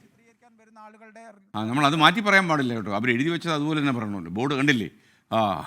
ഈ റോഡിൽ ഇരുചക്ര വാഹനത്തിൽ റീൽസ് എടുക്കുന്നവൻ്റെ കൈയും കാലും തല്ലി ഓടിക്കും. ഓട്ടോറിക്ഷ തൊഴിലാളികൾ കിഴക്കൻ മുത്തൂർ. അപ്പോൾ എന്തായാലും ജയശങ്കർ വളരെ താങ്ക്സ്. കാരണം ഇങ്ങനെ ഇത്രയധികം വേഗത്തിലൊക്കെ പോകുന്ന ആളുകളോട് പിന്നെ എന്തായാലും ഒരു മര്യാദയ്ക്ക് പറയുക എന്നുള്ളതാണ്. രതീഷ് പറയുന്നൊരു യൂട്യൂബ് സന്ദേശം പറയുന്നത്, രതീഷ് പറയുന്നത് SKN റിസൾട്ട് ദിനം ആഷ്മി പൊളിക്കാൻ തയ്യാറായോ? പൊളിക്കാൻ തയ്യാറായിട്ടുണ്ട്. ഞങ്ങൾ 3 പേരോട് ഒന്നിച്ച് പൊളിക്കാമെന്നാണ് വിചാരിക്കുന്നത്. മഹാരാഷ്ട്ര റിസൾട്ട് പോലെ ആദ്യമേ അങ്ങ് കത്തിക്കയറണ്ടെന്ന് പറയണം, പിന്നെ ഇരുന്ന് ചെയ്യുന്ന കാണാൻ വയ്യ, അതുകൊണ്ടാണ് എന്നാ പറയുന്നത്. ഞങ്ങൾ കഴിഞ്ഞ തവണത്തെ പോലെ ചെയ്യാതിരിക്കാൻ ഇത്തവണ ശ്രദ്ധിക്കും എന്തായാലും. കാര്യം അത് ഞങ്ങൾ 3 പേര് മാത്രമല്ല, എത്രയോ ആളുകൾ അവിടെ ലഡുവൊക്കെ വിതരണം ചെയ്തു. ഇതൊക്കെ കണ്ടു കഴിഞ്ഞാൽ ആരാ വിശ്വസിക്കുന്നത്? അപ്പം നമ്മൾ ലഡുവൊന്നും വിതരണം ചെയ്തില്ല, നമ്മളാകെ ചീഞ്ഞതല്ലേ ഉള്ളൂ. അപ്പോൾ നമുക്കിനി ഒരു കാര്യം ചെയ്യാം, നമുക്കിനി അടുത്ത വാർത്തയിലേക്ക് പോകാം. സമസ്ത നേതാവ് ഉമ്മർ ഫൈസി മുക്കത്തിനെതിരെ സ്വന്തം നാട്ടിൽ തന്നെ പടയൊരുക്കമെന്നാണ് വാർത്ത. സമസ്തയ്ക്ക് കീഴിലുള്ള മുക്കം മുസ്ലിം ഓർഫനേജിൻ്റെ വർക്കിംഗ് കമ്മിറ്റിയിൽ നിന്ന് ഉമർ ഫൈസിയെ മാറ്റാനുള്ള നീക്കം തുടങ്ങി. ഈ മാസം 28-ാം തീയതി ചേരുന്ന ജനറൽ ബോഡി യോഗത്തിൽ ഉമർ ഫൈസിക്കെതിരായ നടപടിയിൽ തീരുമാനമുണ്ടാകുമെന്ന് സൂചന കിട്ടുന്നു. അഭിജിത്ത് മുഴക്കുന്ന് കോഴിക്കോട് നിന്ന് വിവരങ്ങൾ നൽകും. അഭിജിത്ത്, പറയൂ. SKN ഒരു ഇടവേളയ്ക്ക് ശേഷം മുസ്ലിം ലീഗും സമസ്തയും തമ്മിലുള്ള ബന്ധമുലഞ്ഞത് ഉമർ ഫൈസി മുക്കത്തിന്റെ പാണക്കാട് സാദിഖലി തങ്ങൾക്കെതിരായ പ്രസ്താവനയോടെയാണ്. ഇതിന് പിന്നാലെ മുസ്ലിം ലീഗ് നേതാക്കൾ രൂക്ഷ വിമർശനം ഉമർ ഫൈസി മുക്കത്തിനെതിരെ നടത്തി. സമസ്തയ്ക്കകത്ത് തന്നെ ഉമർ ഫൈസി മുക്കത്തിന്റെ ഈ പ്രസ്താവനയോട് എതിർപ്പുള്ളവരുണ്ടായിരുന്നു. ഈ ഒരു പശ്ചാത്തലത്തിലാണ് ഇപ്പോൾ ഉമർ ഫൈസിക്ക് സ്വന്തം നാട്ടിൽ നിന്ന് തന്നെ ഈ ഒരു പടയൊരുക്കം നേരിടേണ്ടി വരുന്നത്. സമസ്തയ്ക്ക് കീഴിലുള്ള മുക്കം മുസ്ലിം ഓർഫനേജിന്റെ വർക്കിംഗ് കമ്മിറ്റിയിൽ നിന്ന് ഉമർ ഫൈസിയെ ഒഴിവാക്കാനുള്ള നീക്കമാണ് ഇപ്പോൾ പുരോഗമിക്കുന്നത്. കഴിഞ്ഞ ദിവസം എക്സിക്യൂട്ടീവ് യോഗം ചേർന്നിരുന്നു. ഈ യോഗത്തിൽ ഈ പ്രസ്താവന, നേരത്തെ പാണക്കാട് സാദിഖലി തങ്ങൾക്കെതിരെ ഉമർ ഫൈസി മുക്കം നടത്തിയ പ്രസ്താവനയ്ക്കെതിരെ ചിലർ അതിരൂക്ഷമായ വിമർശനം ഉന്നയിച്ചു. ഉമർ ഫൈസി കൂടി പങ്കെടുത്ത യോഗമായിരുന്നു അത്. ഉമർ ഫൈസി മുക്കം ആ യോഗത്തിൽ തന്റെ നിലപാട് വ്യക്തമാക്കി. അതിനു പിന്നാലെ ചെറിയൊരു അയവ് ഈ വിമർശനം ഉന്നയിച്ചവരുടെ ഭാഗത്തുനിന്നുണ്ടായി. അവർ തങ്ങളുടെ ആവശ്യത്തിൽ നിന്ന് പുറകോട്ട് പോയി. പക്ഷേ ഈ മാസം 28-ന് ചേരുന്ന ജനറൽ ബോഡി യോഗത്തിൽ ഉമർ ഫൈസി മുക്കത്തിനെതിരെ നടപടി വരും എന്നുള്ളതാണ് ഇപ്പോൾ പുറത്തു വരുന്ന വിവരം. ഇതൊരു അജണ്ടയായി, ഈ ജനറൽ ബോഡി യോഗത്തിന്റെ ഒരു അജണ്ടയായി ഈ ഉമർ ഫൈസി മുക്കത്തിനെതിരായ നടപടി ഉൾപ്പെടുത്തിയിട്ടുണ്ട് എന്നുള്ള വിവരം കൂടി ഈ ഘട്ടത്തിൽ പുറത്തു വരുന്നുണ്ട്. ഈ മുക്കം മുസ്ലിം കമ്മിറ്റി, ഓർഫനേജ് കമ്മിറ്റി എന്ന് പറയുന്നത് അവിടെയുള്ള ഈ കുട്ടികളെയൊക്കെ സംരക്ഷിക്കുന്ന ഒരു കമ്മിറ്റിയാണ്, ഒരു ഓർഫനേജ് ആണ്. അവിടെ 21 അംഗങ്ങളാണുള്ളത്. ഈ 21 അംഗങ്ങളുടെ കൂട്ടത്തിൽ ഉമർ ഫൈസി മുക്കവുമുണ്ട്. ഈ ഉമർ ഫൈസി മുക്കത്തിനെ ഈ അംഗത്വത്തിൽ നിന്ന് പുറത്താക്കണം എന്നുള്ളതാണ് ഈ അംഗങ്ങളുടെ ഭാഗത്തു നിന്ന് തന്നെ ഉയർന്നു വന്നിരിക്കുന്നത്. Thank you Abhijith Muzhakkunnu. Georgie പറയുന്നു, the biker is actually trying to learn adventurous ride and it should be promoted. Good job. എൻ്റെ ജോർജി, ഇതൊക്കെയാണോ ഈ പൊതുനിരത്തിൽ പ്രൊമോട്ട് ചെയ്യുന്നത്? അതിലേ വരുന്ന പാവപ്പെട്ട ജനങ്ങളുടെ അവസ്ഥയെന്ന് ആലോചിച്ച് നോക്കി. ഇതൊക്കെ വളരെ നിരുത്സാഹപ്പെടുത്തുകയും പോലീസ് നിശ്ചിതമായ തീരുമാനങ്ങൾ എടുക്കുകയും വേണം. ഇങ്ങനെ അമിത വേഗത്തിൽ പാഞ്ഞു പോവുകയാണെങ്കിൽ ഈ നിരപരാധികളായ മനുഷ്യർ റോഡിലുണ്ട് എന്നുള്ള കാര്യം താങ്കൾ ജോർജി മറക്കരുത്. ദിനേശ് ഒരുപാട് പറഞ്ഞു, SKN വിനീതയോട് പറയണം ഒന്ന് സൂക്ഷിക്കണമെന്ന്. അവിടെ ഞാൻ 3 കൊല്ലം ഉണ്ടായിരുന്നു. അവിടുത്തെ ജനങ്ങൾ വളരെ പാവങ്ങളാണ്, പക്ഷേ അവർ പിണങ്ങിയ പ്രശ്നമാവും. വിനീത ടേക്ക് കെയർ, അത് വിനീത എല്ലാ കെയറും എടുക്കുന്നുണ്ട്, നമ്മൾ അത് ശ്രദ്ധിക്കുന്നുണ്ട്. ദിനേശ് ഹരിപ്പാട് സമാധാനമായിട്ട് ഉറങ്ങിക്കോളൂ. സുജാത ചോദിക്കും, ബ്രേക്ക് സമയം SKN എന്ത് ചെയ്യുക? ഞാനും പണ്ട് ദൂരദർശനൊക്കെ ഇരുന്ന് കാണുമ്പോൾ വിചാരിക്കും, ഈ ബ്രേക്ക് സമയത്ത് ഈ വാർത്ത വായിക്കുന്ന ആൾക്കാർ എന്താ ചെയ്യുക എന്നുള്ളത്. ഞാൻ അടുത്ത വരാൻ പോകുന്ന വാർത്തകളെ കുറിച്ച് നോക്കും, വെള്ളം കുടിക്കണേ വെള്ളം കുടിക്കും, അങ്ങനെയൊക്കെയുള്ള ചില്ലറ കാര്യങ്ങളുമായിട്ട് ഈ ബ്രേക്ക് സമയം അങ്ങ് കഴിഞ്ഞു പോകും. അത്രയേ ഉള്ളൂ. ഒരു കാര്യം കൂടെ സജിത് മാധവൻ പറയുന്നത്, റിപ്പോർട്ടർമാർ സംസാരിക്കുമ്പോൾ ട്രെയിനിൽ ചായ കോഫി എന്ന് പറയുന്നത് പോലെ ഓക്കെ എന്ന് പറഞ്ഞ് അവരെ ധൃതി പിടിപ്പിക്കല്ലേ SKN എന്നാണ് പറയുന്നത്. ഞാൻ ശ്രദ്ധിക്കാം. കാര്യം അവർ നമുക്ക് അടുത്ത വാർത്തയ്ക്കുള്ള സമയമായി എന്ന് എനിക്ക് മെസ്സേജ് വന്നുകൊണ്ടിരിക്കുക, അത് നിങ്ങൾ മറന്നു പോകരുത്. അത് ധൃതി പിടിപ്പിക്കുന്ന പ്രൊഡക്ഷൻ കൺട്രോളുമൊക്കെ എൻ്റെ ചുറ്റുമുണ്ട്. അപ്പോൾ അവരൊക്കെ ഇങ്ങനെ പറഞ്ഞുകൊണ്ടിരിക്കുമ്പോൾ നമ്മൾ ഇവരെ ധൃതി പിടിപ്പിക്കും. മാത്രമല്ല ചിലപ്പോൾ എഴയുന്നു തോന്നുമ്പോഴും നമ്മൾ ഈ ഓക്കെ എന്ന് വെച്ചാൽ കാലിത്തീറ്റയല്ല, ഓക്കെ. ഇനി നമുക്ക് ശ്രീലങ്കയിൽ നടക്കുന്ന ഒരു കാര്യത്തിലേക്കാണ്, നമുക്ക് ഇഷ്ടപ്പെടുന്നൊരു കാര്യമാണ്. മമ്മൂട്ടിയും മോഹൻലാലും 1/4 നൂറ്റാണ്ടിന് ശേഷം ഒരുമിക്കുന്ന മഹേഷ് നാരായണൻ്റെ സംവിധാനം പ്രദർശനത്തിന് എത്തിക്കുക. എന്തായാലും നല്ലൊരു വാർത്തയാണ്. കാര്യം മൾട്ടി സ്റ്റാർ ചിത്രം വലിയ വിജയമാകട്ടെ, ഷൂട്ടിംഗ് അവിടെ പുരോഗമിക്കട്ടെ. മുഖ്യമന്ത്രി പിണറായി വിജയൻ്റെ വിമർശനങ്ങൾക്ക് മറുപടി പറയാതെ മുസ്ലിം ലീഗ് സംസ്ഥാന അധ്യക്ഷൻ സാദിഖലി ശിഹാബ് തങ്ങൾ മുഖ്യമന്ത്രി ഇരുത്തം വന്ന രാഷ്ട്രീയക്കാരനാണെന്നും മറുപടി പറയാൻ താനില്ലെന്നും പാണക്കാട് സയ്യിദ് സാദിഖലി ശിഹാബ് തങ്ങൾ പറഞ്ഞു. മുഖ്യമന്ത്രി BJPക്ക് വേണ്ടി സംസാരിക്കുകയാണെന്ന് PK കുഞ്ഞാലിക്കുട്ടി. ഇരുത്തം വന്ന രാഷ്ട്രീയക്കാരനാണ് പിണറായി വിജയൻ. അതുകൊണ്ട് തന്നെ അദ്ദേഹത്തിന് മറുപടിയില്ല. വർഗീയതയെ കൂട്ടുപിടിക്കുന്ന നിലപാടുണ്ടാകരുതെന്നും പാണക്കാട് സാദിഖ് അലി ശിഹാബ് തങ്ങൾ. മുഖ്യമന്ത്രിക്ക് ഞാൻ മറുപടി, അദ്ദേഹം ഒരു തിരുത്തം വന്ന രാഷ്ട്രീയക്കാരനല്ലേ, അദ്ദേഹത്തിന്റെ അഭിപ്രായം പറഞ്ഞെന്ന് മാത്രം, അതിനൊന്നും ഞാൻ മറുപടി പറയുന്നില്ല. സോറി. രാഷ്ട്രീയ നേട്ടങ്ങൾക്ക് വേണ്ടി ആരെങ്കിലും വർഗീയ ചേർത്ത് പിടിക്കാനുള്ള ശ്രമങ്ങൾ ഉണ്ടാവുകയാണെങ്കിൽ അത് കേരളത്തെ സംബന്ധിച്ചിടത്തോളം അതൊരിക്കലും നമുക്ക് അംഗീകരിക്കാൻ പറ്റില്ല. കേരളത്തിലെ ആ പാരമ്പര്യത്തിന് ചേർന്നതല്ല എന്ന് എനിക്ക് പറയാനുള്ളത്. പാണക്കാട് സാദിഖ് അലി ശിഹാബ് തങ്ങൾ ലീഗ് അധ്യക്ഷനായ ശേഷം ജമാഅത്ത് ഇസ്ലാമിയുമായും SDPIയുമായും സന്ധി ചെയ്യുന്നുവെന്നായിരുന്നു മുഖ്യമന്ത്രിയുടെ വിമർശനം. ജമാഅത്തെ ഇസ്ലാമിയുമായി CPIM മുംബൈ സഹകരിച്ചിട്ടുണ്ടെന്ന് ലീഗിന്റെ മറുപടി. മുഖ്യമന്ത്രിയുടെ വിമർശനം വോട്ടർമാർക്കിടയിൽ വർഗീയ ചേരിതിരിവുണ്ടാക്കി BJPയെ സഹായിക്കാനെന്ന് പാർട്ടി ദേശീയ ജനറൽ സെക്രട്ടറി PK കുഞ്ഞാലിക്കുട്ടി. BJPക്ക് ജയിക്കാനുള്ള സാഹചര്യം ഉണ്ടാക്കുന്ന പരസ്യം കൊടുക്കണു, വർത്തമാനം പറയുന്നു, സാമുദായിക ചേരിതിരിവുണ്ടാക്കുന്നു. ഇതൊക്കെ BJPക്ക് വേണ്ടി കലക്കുക. ഇവിടെ തൃശ്ശൂരിൽ പൂരം കലക്കി ജയിച്ചു എന്ന് പറഞ്ഞതുപോലെ ഇവിടെ ഒരു കലക്കുണ്ടാക്കി BJPയെ ജയിപ്പിക്കാൻ നോക്കുകയാണ്. ലീഗ് മുഖപത്രമായ ചന്ദ്രികയും രൂക്ഷമായ ഭാഷയിലാണ് പിണറായി വിജയനെ വിമർശിച്ചത്. CPIM വർഗീയതയുടെ കാളിയന്മാരായി എന്ന തലക്കെട്ടിലെ മുഖപ്രസംഗത്തിലാണ് വിമർശനം. സംഘപരിവാറിനെ നാണിപ്പിക്കുന്ന വർഗീയതയാണ് CPIM പുറത്തെടുക്കുന്നത്. ഇന്നലത്തെ പത്രപരസ്യങ്ങൾ ഒടുവിലത്തെ ഉദാഹരണമെന്നും മുഖപ്രസംഗത്തിൽ പറയുന്നു. മുഖ്യമന്ത്രിയെ പിന്തുണച്ച് ഇന്നും CPIM നേതാക്കൾ രംഗത്ത് വന്നു. പാണക്കാട് സാദിഖ് അലി തങ്ങളെയല്ല മുസ്ലിം ലീഗ് അധ്യക്ഷനെയാണ് മുഖ്യമന്ത്രി വിമർശിച്ചതെന്ന് NN കൃഷ്ണദാസ്. അദ്ദേഹത്തെ ആർക്കും വിമർശിക്കാൻ പാടില്ല എന്നതാണ് ലീഗുകാരുടെ അഭിപ്രായമെങ്കിൽ അദ്ദേഹത്തെ സംസ്ഥാന പ്രസിഡന്റ് സ്ഥാനത്ത് മാറ്റിക്കോട്ടെ. ലീഗിൻ്റെ സംസ്ഥാന പ്രസിഡന്റിനെ ആരും വിമർശിക്കാൻ പാടില്ല, അത് ചെയ്താൽ വലിയ കുറ്റാവും എന്നുള്ളതൊക്കെ ഉണ്ടല്ലോ, അതൊക്കെ പള്ളി പോയി പറഞ്ഞാൽ മതി. സാദിഖ് അലി തങ്ങൾക്കെതിരായ വിമർശനം മുഖ്യമന്ത്രി തുടരുകയാണെങ്കിൽ ശക്തമായ മറുപടി പറയാനാണ് ലീഗിന്റെ തീരുമാനം. News desk 24. സുനിൽ ബാബു ഒരു യൂട്യൂബിൽ സന്ദേശം പറഞ്ഞു, ഇത്രയും തുള്ളുന്ന നമ്മുടെ നാട്ടിലെ 2-3 ചാനലുകൾ 3 സ്ഥലത്ത് സർവേ നടത്താൻ തയ്യാറായില്ല എന്നാണ് അദ്ദേഹം പറയുന്നത്. സുനിൽ ബാബു നമ്മളൊരു സർവേ നടത്തുന്നതിനെ കുറിച്ച് ആലോചിച്ചു. പിന്നീട് നോക്കിയപ്പോൾ കുറച്ച് ദിവസം മാത്രമേ ഉള്ളൂ. മാത്രമല്ല ഈ സർവേക്കാർക്ക് അത്ര നല്ല സമയമല്ല, ഇപ്പോൾ കഷ്ടകാലമാണ്. അതുകൊണ്ട് ഇനി നമ്മളോട് ചെന്നാൽ കുഴി ചാടണമെന്ന് ആലോചിച്ചപ്പോൾ അത് വേണ്ടാന്ന് ബുദ്ധിപരമായി തീരുമാനിച്ചു. വിജയകരമായ ഒരു പിന്മാറ്റം ഇക്കാര്യത്തിൽ നടത്തിയതാണ്. സമസ്ത അധ്യക്ഷൻ ജിഫ്രി മുത്തുക്കോയ തങ്ങളുമായി ഇന്ന് സന്ദീപ് വാര്യർ കൂടിക്കാഴ്ച നടത്തി. രാവിലെ മലപ്പുറം കിഴിശ്ശേരിയിൽ ജിഫ്രി മുത്തുക്കോയ തങ്ങളുടെ വീട്ടിലെത്തിയായിരുന്നു അദ്ദേഹത്തെ കണ്ടത്. ആത്മീയ സംഘടനയുടെ പ്രകാശ ഗോപുരമെന്നാണ് ജിഫ്രി മുത്തുക്കോയ തങ്ങളെക്കുറിച്ച് സന്ദീപ് വാര്യർ പറഞ്ഞത്.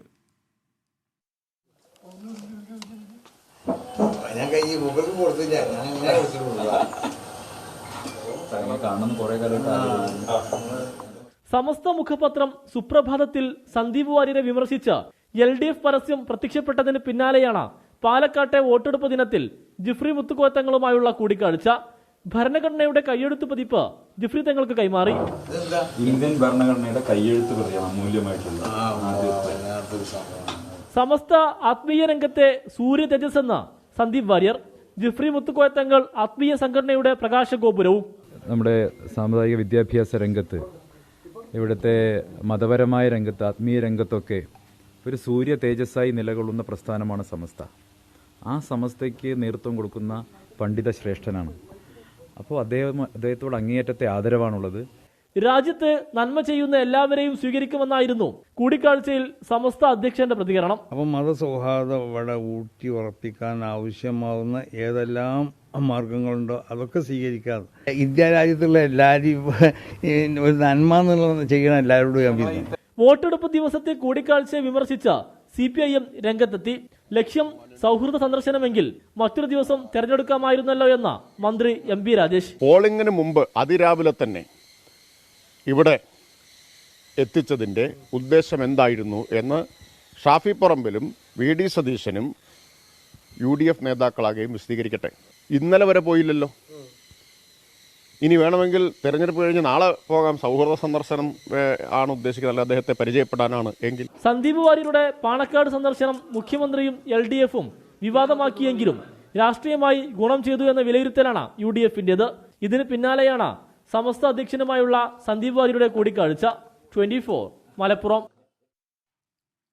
തോമസ് കുട്ടി കലഞ്ഞൂരിൻ്റെ ഒരു യൂട്യൂബ് സന്ദേശം, അതേപോലെ SKN ആരൊക്കെ എന്തെല്ലാം പറയുന്നു എന്നാണ് അദ്ദേഹം പറയുന്നത്. അതൊന്നും നമ്മൾ കാര്യമാക്കണ്ട, കാരണം ഏറ്റവും അനാരോഗ്യകരമായ വിമർശനങ്ങൾ പോലും ഉണ്ടാകുന്നു. പക്ഷേ ഞാനെപ്പോഴും ചിന്തിക്കുന്ന ഒരു കാര്യം, നമ്മൾ പൊതുരംഗത്ത് പ്രത്യേകിച്ച് ടെലിവിഷനിലൊക്കെ പ്രത്യക്ഷപ്പെടുകയാണെങ്കിൽ നമ്മൾ തീർച്ചയായിട്ടും വിമർശന വിധേയമാകും. അതിലൊന്നും നമ്മൾ അമ്പരന്നിട്ടൊന്നും കാര്യമില്ല. മറ്റൊരു വാർത്തയിലേക്ക്. തിരുവനന്തപുരം മുണ്ടേലയിൽ സാമ്പത്തിക തട്ടിപ്പ് ആരോപണത്തെ തുടർന്ന് ആത്മഹത്യ ചെയ്ത കോൺഗ്രസ് നേതാവ് മോഹൻ നായരുടെ ആത്മഹത്യാക്കുറിപ്പ് കണ്ടെത്തി.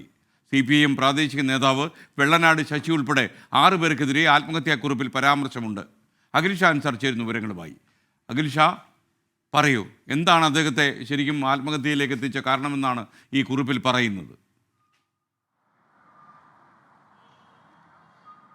ഇന്ന് രാവിലെയാണ് ഈ മോഹൻകുമാരൻ നായരുടെ മൃതദേഹം ഈ അദ്ദേഹത്തിൻ്റെ തന്നെ സ്വന്തം റിസോർട്ടിന് പുറകിലായി കണ്ടെത്തിയത്. അതിന് പിന്നാലെയാണ് ഈ ബാങ്കുമായി ബന്ധപ്പെട്ട ചില പ്രശ്നങ്ങൾ ചർച്ചയാവുകയും ചെയ്യുന്നത്. കഴിഞ്ഞ ഒരു മാസം മുമ്പ് ഈ സഹകരണ ബാങ്കിൽ ഈ സഹകരണ അസിസ്റ്റന്റ് രജിസ്ട്രാർ പരിശോധന നടത്തുകയും ആ പരിശോധനയിൽ ബാങ്കിൽ 34 കോടി രൂപയുടെ തട്ടിപ്പ് നടന്നതായി രജിസ്ട്രാർ കണ്ടെത്തുകയും ചെയ്തിരുന്നു. അതിന് പിന്നാലെയാണ് ഈ ബാങ്ക് ഭരണസമിതി പിരിച്ചുവിടുന്ന സംഭവങ്ങൾ ഉൾപ്പെടെ ഉണ്ടായത്. ഈ സംഭവത്തിന് ശേഷം വലിയ പ്രതിഷേധം ഈ നിക്ഷേപകരുടെ ഭാഗത്തു നിന്നുണ്ടായി. ഒപ്പം ഈ നിക്ഷേപകർ നൽകിയ 200ഓളം പരാതികളിൽ 31 കേസ് പോലീസ് എടുക്കുകയും ചെയ്തു. ഇതിന് പിന്നാലെയാണ് ഈ സമരം ഉൾപ്പെടെ ശക്തമായതിന് പിന്നാലെയാണ് ഈ ബാങ്ക് പ്രസിഡന്റ് മോഹനകുമാരൻ നായർ പിന്നീട് ഒളിവിൽ പോകുന്നത്. ഇന്ന് രാവിലെയോടുകൂടിയാണ് അദ്ദേഹത്തിൻ്റെ മൃതദേഹം അദ്ദേഹത്തെ തൂങ്ങി മരിച്ച നിലയിൽ കണ്ടെത്തുകയും ചെയ്യുന്നത്. എന്തായാലും നിലവിൽ ഇതുമായി ബന്ധപ്പെട്ട് പുറത്തു വരുന്നൊരു വിവരം, പോലീസിന് ഇദ്ദേഹത്തിൻ്റെ ആത്മഹത്യാക്കുറിപ്പ് ലഭിച്ചിട്ടുണ്ട്. ഇതിൽ ഏറ്റവും പ്രധാനമായും ഈ ആത്മഹത്യാക്കുറിപ്പിൽ CPIM പ്രാദേശിക നേതാവ് വെള്ളനാട് ശശിയുടെ പേര് പരാമർശിക്കുന്നുണ്ട്. ഒപ്പം ഈ ബാങ്കിൽ എൻക്വയറി ഉദ്യോഗസ്ഥനായിരുന്ന ഒരാളുടെ പേരും ഉൾപ്പെടുത്തിയിട്ടുണ്ട്. ഒപ്പം ഈ ബാങ്കിൽ ജീവനക്കാരുടെയും പേര് പറയുന്നുണ്ട്. ഇവർ കുപ്രചരണം നടത്തി, ഇദ്ദേഹത്തിനെതിരെ കുപ്രചരണം നടത്തി, ബാങ്ക് ജീവനക്കാർക്കെതിരെ അടക്കം കുപ്രചരണം നടത്തി. ഒപ്പം ഈ ബാങ്കിലെ നിക്ഷേപകരെ വഴിമുട്ടിച്ചു തുടങ്ങിയ ആരോപണങ്ങൾ ഈ സൂയിസൈഡ് നോട്ടിൽ പറയുന്നുണ്ട്. എന്തായാലും പോലീസ് ഇക്കാര്യത്തിൽ കൂടുതൽ അന്വേഷണം നടത്തി വരികയാണ്. മറ്റ് നടപടികൾക്ക് ശേഷമാകും ഇതുമായി ബന്ധപ്പെട്ട കൂടുതൽ വ്യക്തത നമുക്ക് വരിക. SKN പ്രേക്ഷകർക്ക് വീണ്ടും സ്വാഗതം. പ്രൈം ടൈം തുടരുകയാണ്. ഇന്നത്തെ വാർത്താ പകലിൽ എനിക്കറിയാം പാലക്കാട് പോലെയുള്ള സ്ഥലത്തൊക്കെ ഈ വലിയ വോട്ടെടുപ്പ് നടക്കുന്ന സമയത്ത് നമ്മൾ ചിലപ്പോൾ TV ചാനലുകളും വാർത്തയൊന്നും കാണാൻ കഴിയാതെ പോയി കാണും. അങ്ങനെയുള്ള ആളുകൾക്ക് വേണ്ടി പെട്ടെന്ന് ഈ വാർത്താ പകൽ സംഭവിച്ച വാർത്തകളിലൂടെ ഒരു പ്രദർശനം. വാർത്താ പകൽ.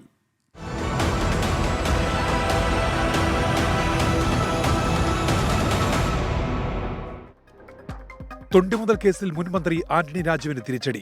കേസിൽ പുനരന്വേഷണമാകാമെന്ന ഹൈക്കോടതി ഉത്തരവ് ശരിവെച്ച് സുപ്രീംകോടതി. ആന്റണി രാജു വിചാരണ നേരിടണം. 1 വർഷത്തിനകം വിചാരണ പൂർത്തിയാക്കണമെന്നും സുപ്രീംകോടതി. ആശങ്കയില്ലെന്നും റിവ്യൂ ഹർജി നൽകുമെന്നും ആന്റണി രാജു. എയർസെൽ മാക്സിസ് കള്ളപ്പണം വെളുപ്പിക്കൽ കേസിൽ കോൺഗ്രസ് നേതാവ് P. ചിദംബരത്തിന് ആശ്വാസം. വിചാരണ കോടതി നടപടികൾ നിർത്തിവെക്കാൻ ഡൽഹി ഹൈക്കോടതിയുടെ ഉത്തരവ്. ആലപ്പുഴ കരൂരിൽ വിജയലക്ഷ്മിയെ പ്രതി ജയചന്ദ്രൻ കൊലപ്പെടുത്തിയത് അതിക്രൂരമായി. തലയിൽ വെട്ടുകത്തിക്കൊണ്ട് 13 തവണ വെട്ടിയെന്ന് പോസ്റ്റ്മോർട്ടം റിപ്പോർട്ട്. മരണകാരണം ആഴത്തിലുള്ള മുറിവുകൾ. പ്രതിക്കെതിരെ പരമാവധി തെളിവുകൾ ശേഖരിക്കാൻ അന്വേഷണ സംഘം. കൊച്ചി ചെല്ലാനത്ത് അനുമതിയില്ലാതെ കടലിൽ സിനിമാ ചിത്രീകരണം. തെലുങ്ക് സിനിമാ സംഘത്തിന്റെ 2 ബോട്ടുകൾ പിടിച്ചെടുത്തു. ഉൾക്കടലിൽ ചിത്രീകരണം നടത്തിയത് ഹാർബറിൽ ഷൂട്ടിംഗ് നടത്താനുള്ള അനുമതി ഉപയോഗിച്ച്. വൻതുക പിഴയീടാക്കുമെന്ന് ഫിഷറീസ് വകുപ്പ്. റിലീസ് ദിവസം തിയേറ്ററിൽ സിനിമാ റിവ്യൂ അനുവദിക്കരുത് എന്ന് തമിഴ് നിർമ്മാതാക്കളുടെ സംഘടന. റിവ്യൂവിന്റെ പേരിൽ വ്യക്തിഹത്യയെന്നും നിരവധി ചിത്രങ്ങളെ ഇത് ബാധിച്ചെന്നും Tamil film active producers association. കേന്ദ്രമന്ത്രിയും BJP സംസ്ഥാന അധ്യക്ഷനുമായ സുഗാന്ത മജുംദാറിനെ കസ്റ്റഡിയിലെടുത്ത് പശ്ചിമബംഗാൾ പോലീസ്. നടപടി മുർഷിദാബാദിലെ സംഘർഷബാധിത മേഖലകൾ സന്ദർശിക്കുമ്പോൾ. കോട്ടയം വൈക്കത്ത് കൈക്കൂലി വാങ്ങുന്നതിനിടെ ഡെപ്യൂട്ടി തഹസിൽദാർ പിടിയിൽ. പ്രവാസിയുടെ സ്ഥലം പോക്കൊരുവ് ചെയ്യാനായി സുഭാഷ് കുമാർ വാങ്ങിയത് 25,000 രൂപ. കോഴിക്കോട് പേരാമ്പ്രയിൽ സ്വകാര്യ ബസ് തട്ടി വയോധികൻ മരിച്ചു. അമിത വേഗത്തിലെത്തിയ ബസ് വാഗേട് സ്വദേശി അഹമ്മദിന്റെ ശരീരത്തിലൂടെ കയറിയിറങ്ങി. കോഴിക്കോട് കുറ്റ്യാടി റൂട്ടിലെ ബസ്സുകൾ തടഞ്ഞ് നാട്ടുകാരുടെ പ്രതിഷേധം. കൊച്ചിയിലെ റോഡുകളുടെ ശോചനീയാവസ്ഥയിൽ വീണ്ടും വിമർശനവുമായി ഹൈക്കോടതി. ഒരിടത്തെങ്കിലും മികച്ച നടപ്പാതയില്ലാതെ എന്ത് നഗരമാണ് ഇതെന്ന് കോടതി. സീബ്ര ക്രോസിംഗിൽ കാറുകൾ പാർക്ക് ചെയ്യുന്നത് എന്തവസ്ഥയാണെന്നും വിമർശനം.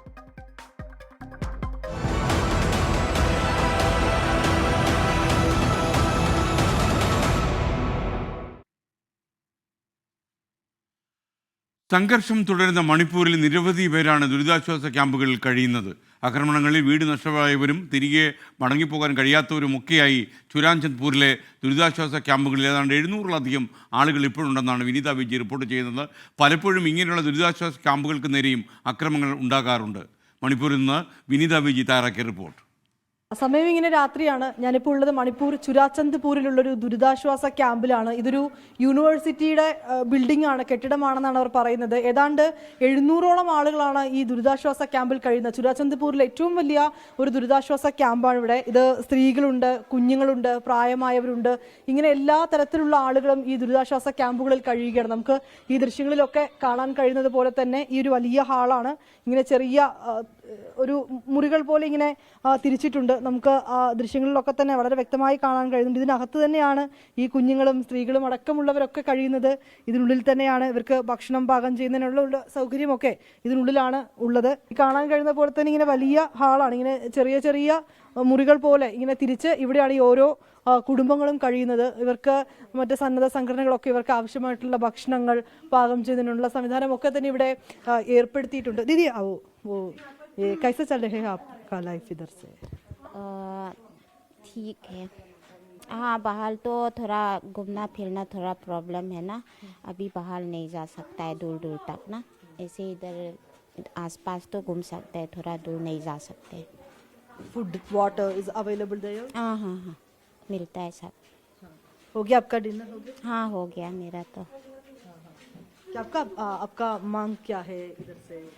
मेरा मांग तो सब यही है कि हमारा लैंड ना क्योंकि लैंड सेपरेट एडमिनिस्ट्रेशन दे दिया जाए, बस यही हमारा मांग है गवर्नमेंट की तरफ से, और कुछ नहीं चाहिए, लैंड चाहिए। आपका घर में कब जाना? मेरा घर में तो अभी नहीं बता सकते क्योंकि मेरा घर में तो पूरा कब्जा कर लिया है ना मैतेई लोग ने, इसलिए अभी तो नहीं जा सकते। जब तक हालत सही नहीं होगा हम नहीं जा पाएंगे, ये कहना चाहिए। What is your demand? मेरा डिमांड तो वही है, सेपरेट एडमिनिस्ट्रेशन चाहिए बस, और कुछ नहीं, मेरा को वही चाहिए।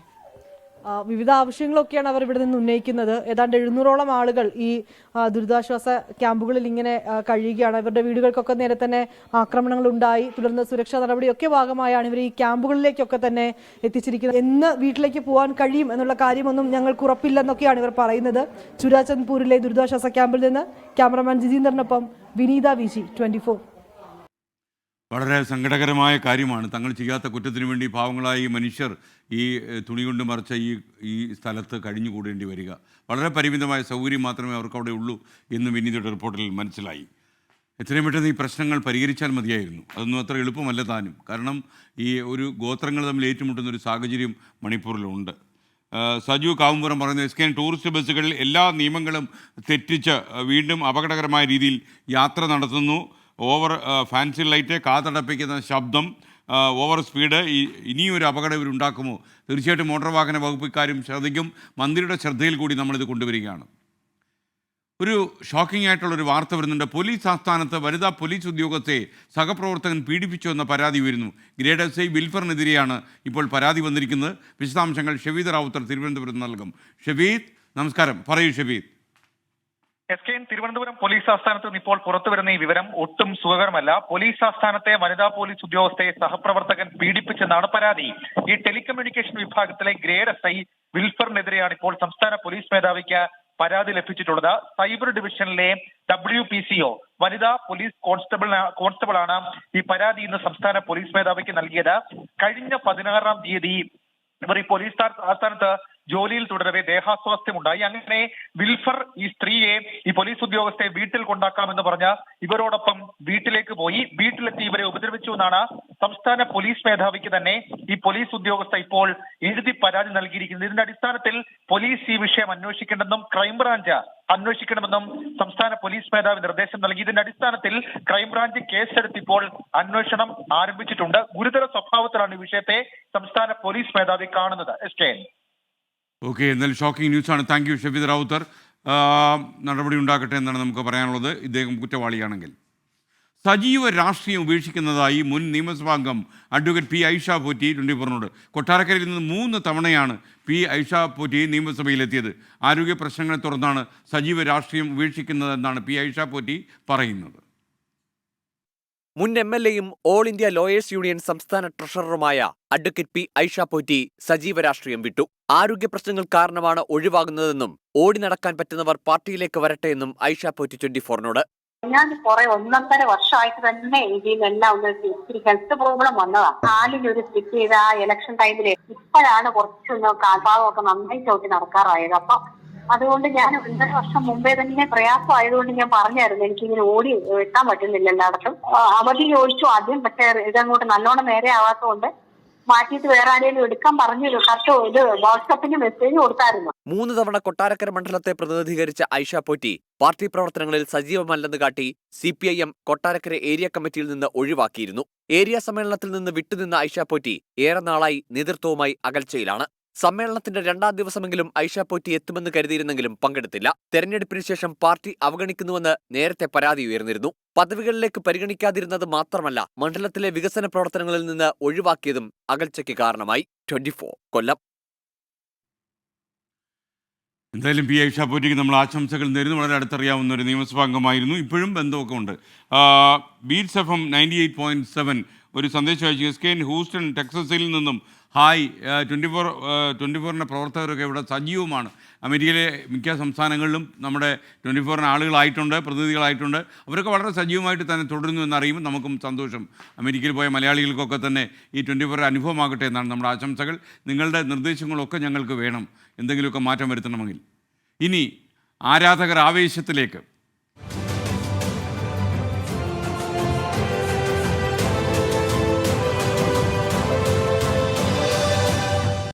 നമ്മളേറെ സന്തോഷിക്കുന്ന ഒരു വാർത്തയിലേക്കാണ്. കാത്തിരിപ്പിനൊടുവിൽ മെസ്സിയും അർജന്റീനയുടെ ഫുട്ബോൾ ടീമും കേരളത്തിലേക്ക് വരുന്നു. അടുത്ത കൊല്ലം തിരുവനന്തപുരത്തോ കൊച്ചിയിലോ ഒരു സൗഹൃദ മത്സരം നടത്താനാണ് ആലോചനയെന്ന് കായിക വകുപ്പ് മന്ത്രി വി അബ്ദുറഹ്മാൻ ഇന്ന് രാവിലെ പറഞ്ഞു. അർജന്റീനയുടെ ഔദ്യോഗിക സംഘം 1.5 മാസത്തിനകം കേരളത്തിലെത്തും. അപ്പോൾ ഔദ്യോഗികമായ പ്രഖ്യാപനം ഉണ്ടാകുകയും ചെയ്യും. നമ്മൾ അർജന്റീനയെ കാത്തിരിക്കുന്നു, മെസ്സിയെ കാത്തിരിക്കുന്നു. കായിക പ്രേമികളുടെ കാത്തിരിപ്പിന് വിരാമം. മലയാള മണ്ണിൽ പന്ത് തട്ടാൻ ഫുട്ബോൾ മിശിഹയും കൂട്ടരും എത്തുന്നു. അടുത്ത വർഷം സെപ്റ്റംബർ, ഒക്ടോബർ മാസങ്ങളിലാകും മത്സരം നടത്തുക. മത്സര തീയതി AFA പ്രഖ്യാപിക്കുമെന്ന് മന്ത്രി വി അബ്ദുറഹ്മാൻ അറിയിച്ചു. ചെലവ് കേരള ഗോൾഡ് ആൻഡ് സിൽവർ മെർച്ചൻസും വ്യാപാരി വ്യവസായ സമിതിയും വഹിക്കുമെന്നും മന്ത്രി പറഞ്ഞു. സർക്കാരിൻ്റെ പൂർണ്ണ നിയന്ത്രണത്തിലാണ് ഈ മത്സരം നടക്കുക. സർക്കാരുമായി സംയുക്തമായി അർജന്റീന ടീമുമായിട്ടാണ് നമ്മളിതിന് പ്രഖ്യാപിക്കേണ്ടത് ഡേറ്റ്. അപ്പോൾ തീയതി അവർ വന്നതിന് ശേഷം അവർ പ്രഖ്യാപിക്കും. അർജന്റീനൻ ദേശീയ ഫുട്ബോൾ ടീം കേരളത്തിലെത്തിയാൽ എതിരാളികൾ മറ്റൊരു വിദേശ ടീമാകും. തിരുവനന്തപുരത്തും കൊച്ചിയിലുമായിരിക്കും മത്സരങ്ങൾ നടക്കുക. ലോക ചാമ്പ്യന്മാരായ അർജന്റീനൻ ടീമിന്റെ ഒരു മത്സരത്തിന്റെ ഫീ 32 മുതൽ 40 കോടി രൂപ വരെയാണ്. ഇതാണ് 2023-ൽ അർജന്റീനയുടെ ദക്ഷിണേഷ്യൻ പര്യടനത്തിൽ ഇന്ത്യ ഉൾപ്പെട്ടിട്ടും മത്സരം നടക്കാതിരുന്നതിന് കാരണം. അർജന്റീനൻ ടീം കേരളത്തിൽ വന്ന് കളിച്ച് മടങ്ങാൻ മൊത്തം 100 കോടിയിലധികം ചെലവ് വരുമെന്നാണ് റിപ്പോർട്ട്. 24 തിരുവനന്തപുരം. പ്രൈം ടൈം തുടരുന്നു. വീണ്ടും സ്വാഗതം. ഇനി കുറ്റകൃത്യങ്ങളുടെ വാർത്താലോകം പരിശോധിക്കുകയാണ്. Hello police station.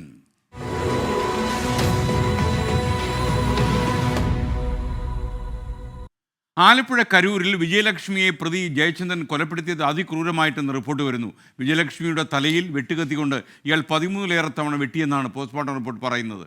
ആഴത്തുള്ള മുറിവുകളാണ് മരണകാരണമായത്.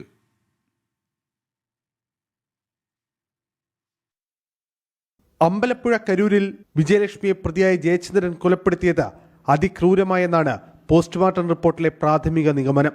പെട്ടെന്നുണ്ടായ പ്രകോപനത്തിൽ വിജയലക്ഷ്മിയുടെ തല കട്ടിലിൽ പിടിച്ചിടിച്ച ജയചന്ദ്രൻ തുണി ഉപയോഗിച്ച് ശ്വാസം മുട്ടിക്കാനും ശ്രമിച്ചു.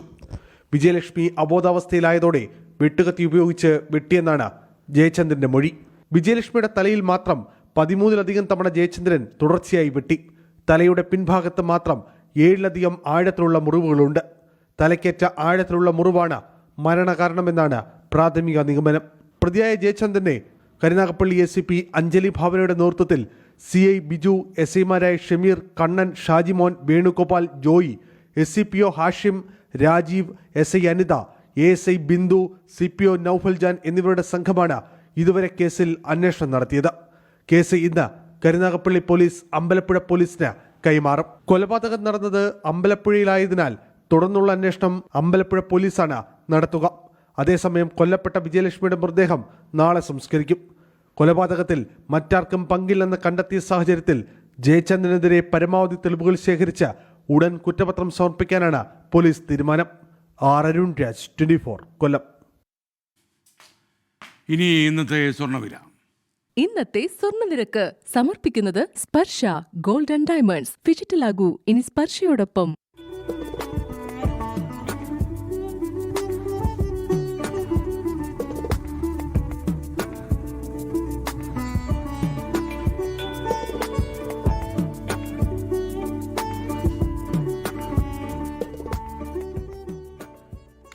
ശബരിമലയിൽ തീർത്ഥാടകരുടെ തിരക്ക് വർദ്ധിക്കുന്നുവെന്ന് സന്നിധാനത്ത് നിന്ന് ഞങ്ങളുടെ ബ്യൂറോ റിപ്പോർട്ട് ചെയ്യുന്നു. ശരണം സന്നിധാനം. സൈക്കിൾ പ്യൂർ അഗർബത്തി ശരണം സന്നിധാനം സമർപ്പിക്കുന്നത് അഗർബത്തി എന്നാൽ സൈക്കിൾ.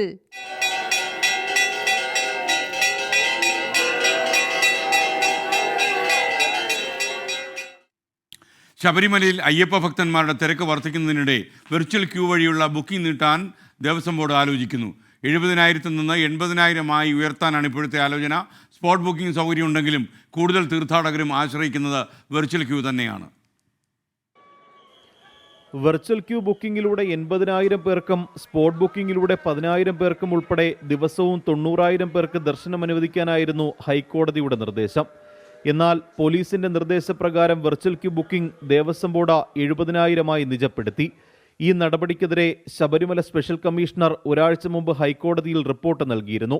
വെർച്വൽ ക്യൂ വഴി മുഖേന പ്രതിദിനം ബുക്ക് ചെയ്യുന്ന 70,000 തീർത്ഥാടകരിൽ 20% പേർ എത്താതിരിക്കുകയും ഓൺലൈൻ മുഖേന പുതുതായി ബുക്ക് ചെയ്യുന്നവർക്ക് സ്ലോട്ട് ലഭിക്കാത്ത സാഹചര്യവും നിലനിൽക്കുന്നുണ്ട്. 12 വിളക്കിനോടനുബന്ധിച്ച തീർത്ഥാടകരുടെ വരവിൽ കാര്യമായ വർധനവുണ്ടാവാൻ സാധ്യതയുണ്ട്. ഈ സാഹചര്യത്തിൽ തീർത്ഥാടകരുടെ ഭാഗത്തു നിന്നും പരാതികൾ ഉയർന്നാൽ ഇക്കാര്യത്തിൽ ഹൈക്കോടതിയുടെ ശക്തമായ ഇടപെടലുണ്ടാകാനും സാധ്യതയുണ്ട്. ഇത് മുന്നിൽ കണ്ടാണ് വെർച്വൽ ക്യൂ ബുക്കിംഗ് 80,000 ഉയർത്താനുള്ള നീക്കം. 24 സന്നിധാനം. ഇനി ആന ഇടഞ്ഞതിൻ്റെ ഒരു വാർത്ത. തൃശ്ശൂർ കുന്നംകുളം തെക്കേപ്പുറത്താണിത്. കൊണാർ കണ്ണൻ എന്ന ആനയാണ് ഇടഞ്ഞത്. ഇന്ന് രാത്രി 7 മണിയോടെയാണ് തെക്കേപ്പുറത്തെ കെട്ടുതറിയിൽ നിന്ന് ഇടഞ്ഞ ആന തൊട്ടടുത്തുള്ള ഒരു വ്യക്തിയുടെ തെങ്ങിൻ തോപ്പിലേക്ക് ഓടിക്കയറിയത്. കൂടുതൽ വിവരങ്ങളുമായി സൂരജ് സജി ടെലിഫോണിൽ. സൂരജ് സജി, വിവരങ്ങൾ. SKN വലിയ ആശങ്കയുടെ നിഴലിലായിരുന്നു ഈ കുന്നംകുളത്തെ തെക്കേപ്പുറം എന്ന് പറയുന്ന മേഖല. ഈ ജനവാസ മേഖലയിലാണ് ഈ ആന ഇടഞ്ഞത്. കൊണാർക്ക് കണ്ണൻ എന്ന് പേരുള്ള ആന ഇന്ന് രാത്രി 7 മണിയോടുകൂടി തെക്കേപ്പുറത്തെ കെട്ടുതറയിൽ നിന്ന് ഇടഞ്ഞോടുകയായിരുന്നു. തൊട്ടടുത്ത് സ്വകാര്യ വ്യക്തിയുടെ തെങ്ങുതോപ്പിലേക്ക് ഓടിക്കയറിയ ആന മണിക്കൂറുകളോളം പരിഭ്രാന്തി പരത്തി. ഈ ആനപ്പാപ്പാന്മാർ ഇടപെട്ട് ആനയെ തളയ്ക്കാൻ നോക്കിയെങ്കിലും അത് സാധിച്ചില്ല. ഇതോടുകൂടി എലിഫന്റ് സ്ക്വാഡിന്റെ സഹായത്തോടെ 2 മണിക്കൂറിന് ശേഷമാണ് ഈ ആനയെ തളച്ചത്. എന്തായാലും 9:15 ആനയെ തളയ്ക്കാൻ എന്നുള്ളതാണ് ആശ്വാസകരമായ വാർത്ത. ഈ ആന അത്രയും നേരം ഈ തെങ്ങുംതോപ്പിലും ജനവാസ മേഖലയിലും വലിയ രീതിയിൽ പരിഭ്രാന്തി വരുത്തി. പ്രദേശവാസികൾ ആകെ ആശങ്കയിലായിരുന്നു എന്നുള്ളതാണ് പറയുന്നത്. എന്തായാലും ഈ ആനയെ നിലവിൽ ഈ സ്വകാര്യ വ്യക്തിയുടെ തെങ്ങുംതോപ്പിൽ തളച്ചിട്ടുണ്ട്. സ്കേ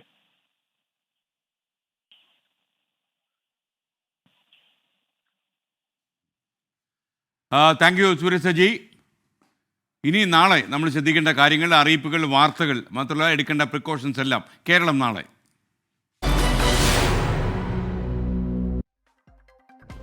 മുഖ്യമന്ത്രി വിളിച്ച കേരളത്തിലെ എംപിമാരുടെ യോഗം നാളെയാണ്.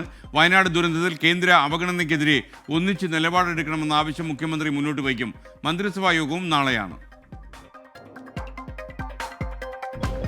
കോളേജ് വിദ്യാർത്ഥികളുടെ കായികമേളയായ കോളേജ് സ്പോർട്സ് ലീഗിന്റെ ലോഗോ നാളെ പുറത്തിറക്കും. തൈക്കാട് ഗസ്റ്റ് ഹൗസിൽ ഉന്നത വിദ്യാഭ്യാസ വകുപ്പ് മന്ത്രി ഡോക്ടർ ആർ ബിന്ദു ലോഗോ പ്രകാശനം ചെയ്യും. കായിക വകുപ്പ് മന്ത്രി വി അബ്ദുറഹ്മാനും പങ്കെടുക്കുന്നുണ്ട്.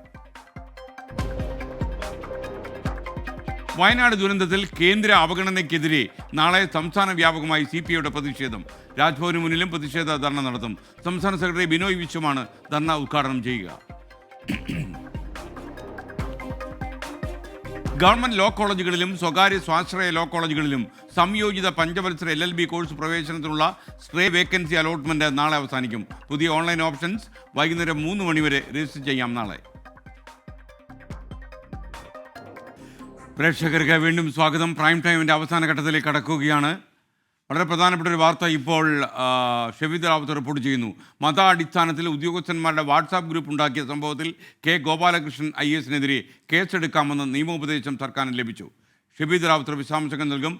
ഷെഫീദ്, യഥാർത്ഥത്തിൽ ഈ കേസെടുക്കാമെന്നുള്ള നിയമ ഉപദേശം കിട്ടിയ സ്ഥിതിക്ക് സർക്കാർ ഇക്കാര്യത്തിൽ മുന്നോട്ട് പോകും എന്നാണോ നമുക്ക് അറിയാൻ കഴിയുന്നത്? SKN നമുക്ക് ലഭിക്കുന്ന വിവരം അനുസരിച്ച് ഇതിൽ കേസെടുക്കാതെ മുന്നോട്ട് പോകാൻ സർക്കാരിന് രാഷ്ട്രീയമായി കഴിയില്ല. കാരണം സംസ്ഥാന സർക്കാരിനെ സംബന്ധിച്ച് ഉപതെരഞ്ഞെടുപ്പ് സാഹചര്യത്തിൽ വലിയ തരത്തിൽ പ്രതിസന്ധി ഉണ്ടാക്കിയ, തലവേദന ഉണ്ടാക്കിയ വിഷയമാണ്. ഈ IAS ഉദ്യോഗസ്ഥരുടെ വാട്സപ്പ് ഗ്രൂപ്പ് അത് K. ഗോപാലകൃഷ്ണൻ തന്നെ ഉണ്ടാക്കിയതാണെന്നും ഹാക്കിംഗ് അല്ലെന്നും പോലീസ് സ്ഥിരീകരിച്ചിരുന്നു. വാട്സപ്പ് മെറ്റയിൽ നിന്നും അതേപോലെ ഗൂഗിൾ തുടങ്ങിയവയിൽ നിന്നും ഫോറൻസിക് പരിശോധനയിൽ നിന്നുമാണ് പോലീസ് ഇക്കാര്യം സ്ഥിരീകരിച്ച് കണ്ടെത്തിയത്. ഇതിന് പിന്നാലെയാണ് തിരുവനന്തപുരം സിറ്റി പോലീസ് കമ്മീഷണർ സംസ്ഥാന പോലീസ് മേധാവിക്ക് റിപ്പോർട്ട് നൽകുകയും ആ റിപ്പോർട്ട് ചീഫ് സെക്രട്ടറിക്ക് കൈമാറി K. ഗോപാലകൃഷ്ണനെതിരെ നടപടിയെടുക്കുന്നത്. അദ്ദേഹത്തെ സസ്പെൻഡ് ചെയ്യുന്ന സാഹചര്യത്തിലേക്ക് കാര്യങ്ങൾ പോവുകയും ചെയ്തത്. എന്നാൽ അതിനുശേഷം ഏത് വിധത്തിൽ ഇക്കാര്യത്തിൽ കേസെടുക്കണം എന്നുള്ള കാര്യത്തിൽ സർക്കാർ തീരുമാനിക്കട്ടെ എന്നുള്ളതായിരുന്നു പോലീസിന്റെ നിലപാട്. ഇപ്പോൾ പോലീസ് അതിന് പിന്നാലെ വിഷയത്തിൽ നിയമോപദേശം തേടുകയും ചെയ്തു. എന്നാൽ ആ നിയമോപദേശം ഇപ്പോൾ പോലീസിന് പ്രാഥമികമായി ലഭിച്ചിരിക്കുന്നത് ഈ വിഷയത്തിൽ മതങ്ങളുടെ പേരിൽ വിഭാഗീയ പ്രവർത്തനങ്ങൾക്ക് നീക്കം നടത്തി എന്നുള്ള കാര്യം ചൂണ്ടിക്കാണിച്ചുകൊണ്ട് കെ ഗോപാലകൃഷ്ണനെതിരെ കേസെടുക്കാം എന്നുള്ളതാണ്. ഈ വിഷയത്തിൽ ഇനി തുടർന്ന് വരാനിരിക്കുന്ന നിയമവശങ്ങൾ കൂടി പരിശോധിക്കാൻ വീണ്ടും ഡയറക്ടർ ജനറൽ ഓഫ് പ്രോസിക്യൂഷനോട് നിയമോപദേശം തേടാനാണ് പോലീസിന്റെ ആലോചന. അതിനുശേഷം മാത്രമായിരിക്കും ഇക്കാര്യത്തിൽ കേസെടുക്കുക. ഏതൊക്കെ വകുപ്പുകൾ ചേർക്കുക എന്നടക്കമുള്ള കാര്യത്തിൽ ആഭ്യന്തര വകുപ്പിന്റെ കൂടി ഒരു ഉപദേശത്തിന്റെ അടിസ്ഥാനത്തിലായിരിക്കും പോലീസ് കടക്കുക. നിലവിൽ ഇപ്പോൾ തിരുവനന്തപുരം സിറ്റി സൈബർ പോലീസാണ് ഈ കേസിന്റെ അന്വേഷണം നടത്തിയത്. നേരത്തെ വ്യാജ പരാതി അടക്കമുള്ള കാര്യങ്ങൾ നൽകി പോലീസിനെ തെറ്റിദ്ധരിപ്പിച്ചു എന്നുള്ള കുറ്റം കൂടി ചുമത്തണമെന്ന പോലീസിൽ ആലോചനയുണ്ടായിരുന്നു.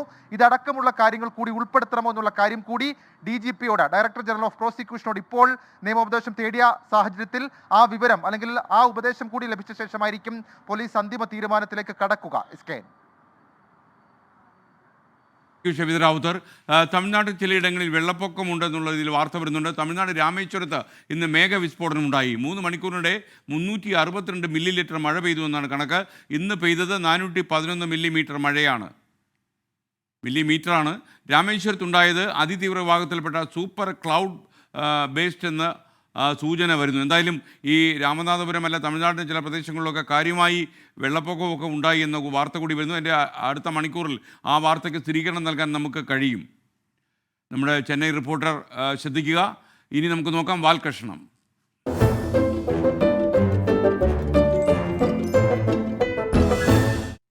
ഒരു തൊണ്ടിമുതലിനെ ചൊല്ലി 10-30 കൊല്ലമായി ഒരാൾ പൊല്ലാപ്പിലായിട്ട്. തൊണ്ടിമുതലിൽ കൃത്രിമം കാണിച്ച കേസിൽ തുടർ നടപടികൾക്ക് ഇന്ന് സുപ്രീം കോടതി ഉത്തരവായി. ഈ തൊണ്ടിമുതൽ കേസുമായി ഇനി ആരൊക്കെ ഏതൊക്കെ കോടതി വരാന്ത ഇറങ്ങുമെന്ന് ആർക്കറിയാം. നോക്കാം. അഫ്സൽ തയ്യാറാക്കിയ വാൽകൃഷ്ണൻ. ഒരു ട്രൗസറാണ് കേസ് തുടങ്ങിയിട്ട് 10-30 കൊല്ലായി. എന്ത് കേസ്? Trouser case. ട്രൗസർ എന്ന് പറഞ്ഞാൽ വെറും ട്രൗസർ അല്ല.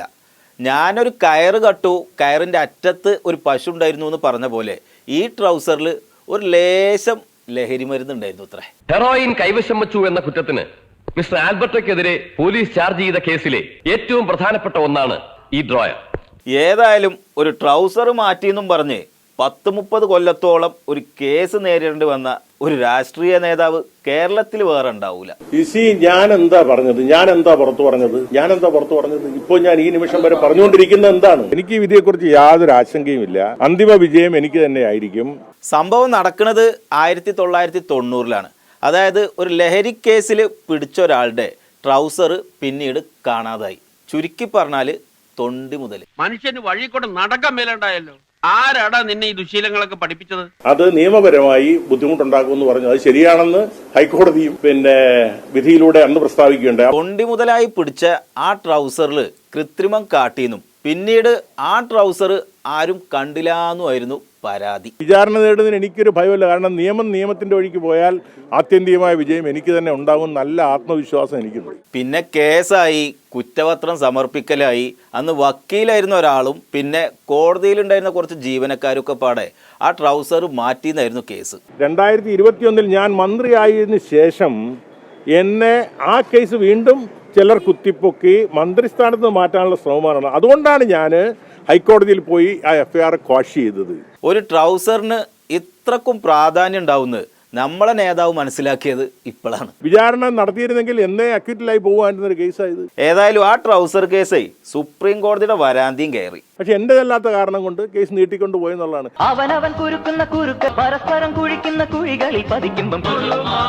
ഏതായാലും ഈ വിദേശിനെ തപ്പി നടക്കാൻ ആർക്കും വലിയ താല്പര്യമില്ലാത്തതുകൊണ്ട് മൂപ്പർക്ക് കഴിച്ചിലാകാൻ വേണ്ടി ഈ ട്രൗസർ വിദ്യ നടപ്പിലാക്കിയവരുടെ പിന്നാലെയായി കുറച്ച് ആൾക്കാർ. കാരണം ഞാനത് പിന്നെ നീട്ടിക്കൊണ്ടുപോകാൻ ശ്രമിച്ചിട്ടില്ല. നേരത്തെ പൂർത്തിയാക്കാം. രണ്ടായാലും ഞാൻ എന്തെങ്കിലും കൃത്രിമം കാണിച്ചു എന്ന് ആളുകൾ പറയുള്ളൂ. ഇനിയിപ്പോൾ ഈ ട്രൗസർ മാറ്റിയതാണോ അതോ വേറെ എന്തെങ്കിലും ആണോ ചെയ്തതെന്നൊന്നും ഇതുവരെ ഇപ്പൊ തെളിഞ്ഞിട്ടില്ല. നിങ്ങളെ പഴയ അതുമായി ബന്ധപ്പെട്ട വിഷയം പരിശോധിച്ചാൽ മതി.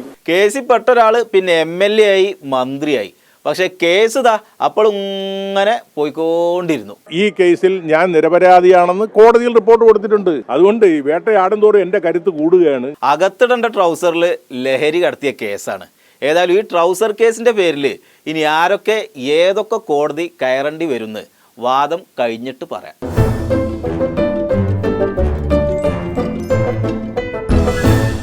ഇതോടെ പ്രൈം ടൈം ഈ എപ്പിസോഡ് അവസാനിക്കുന്നു.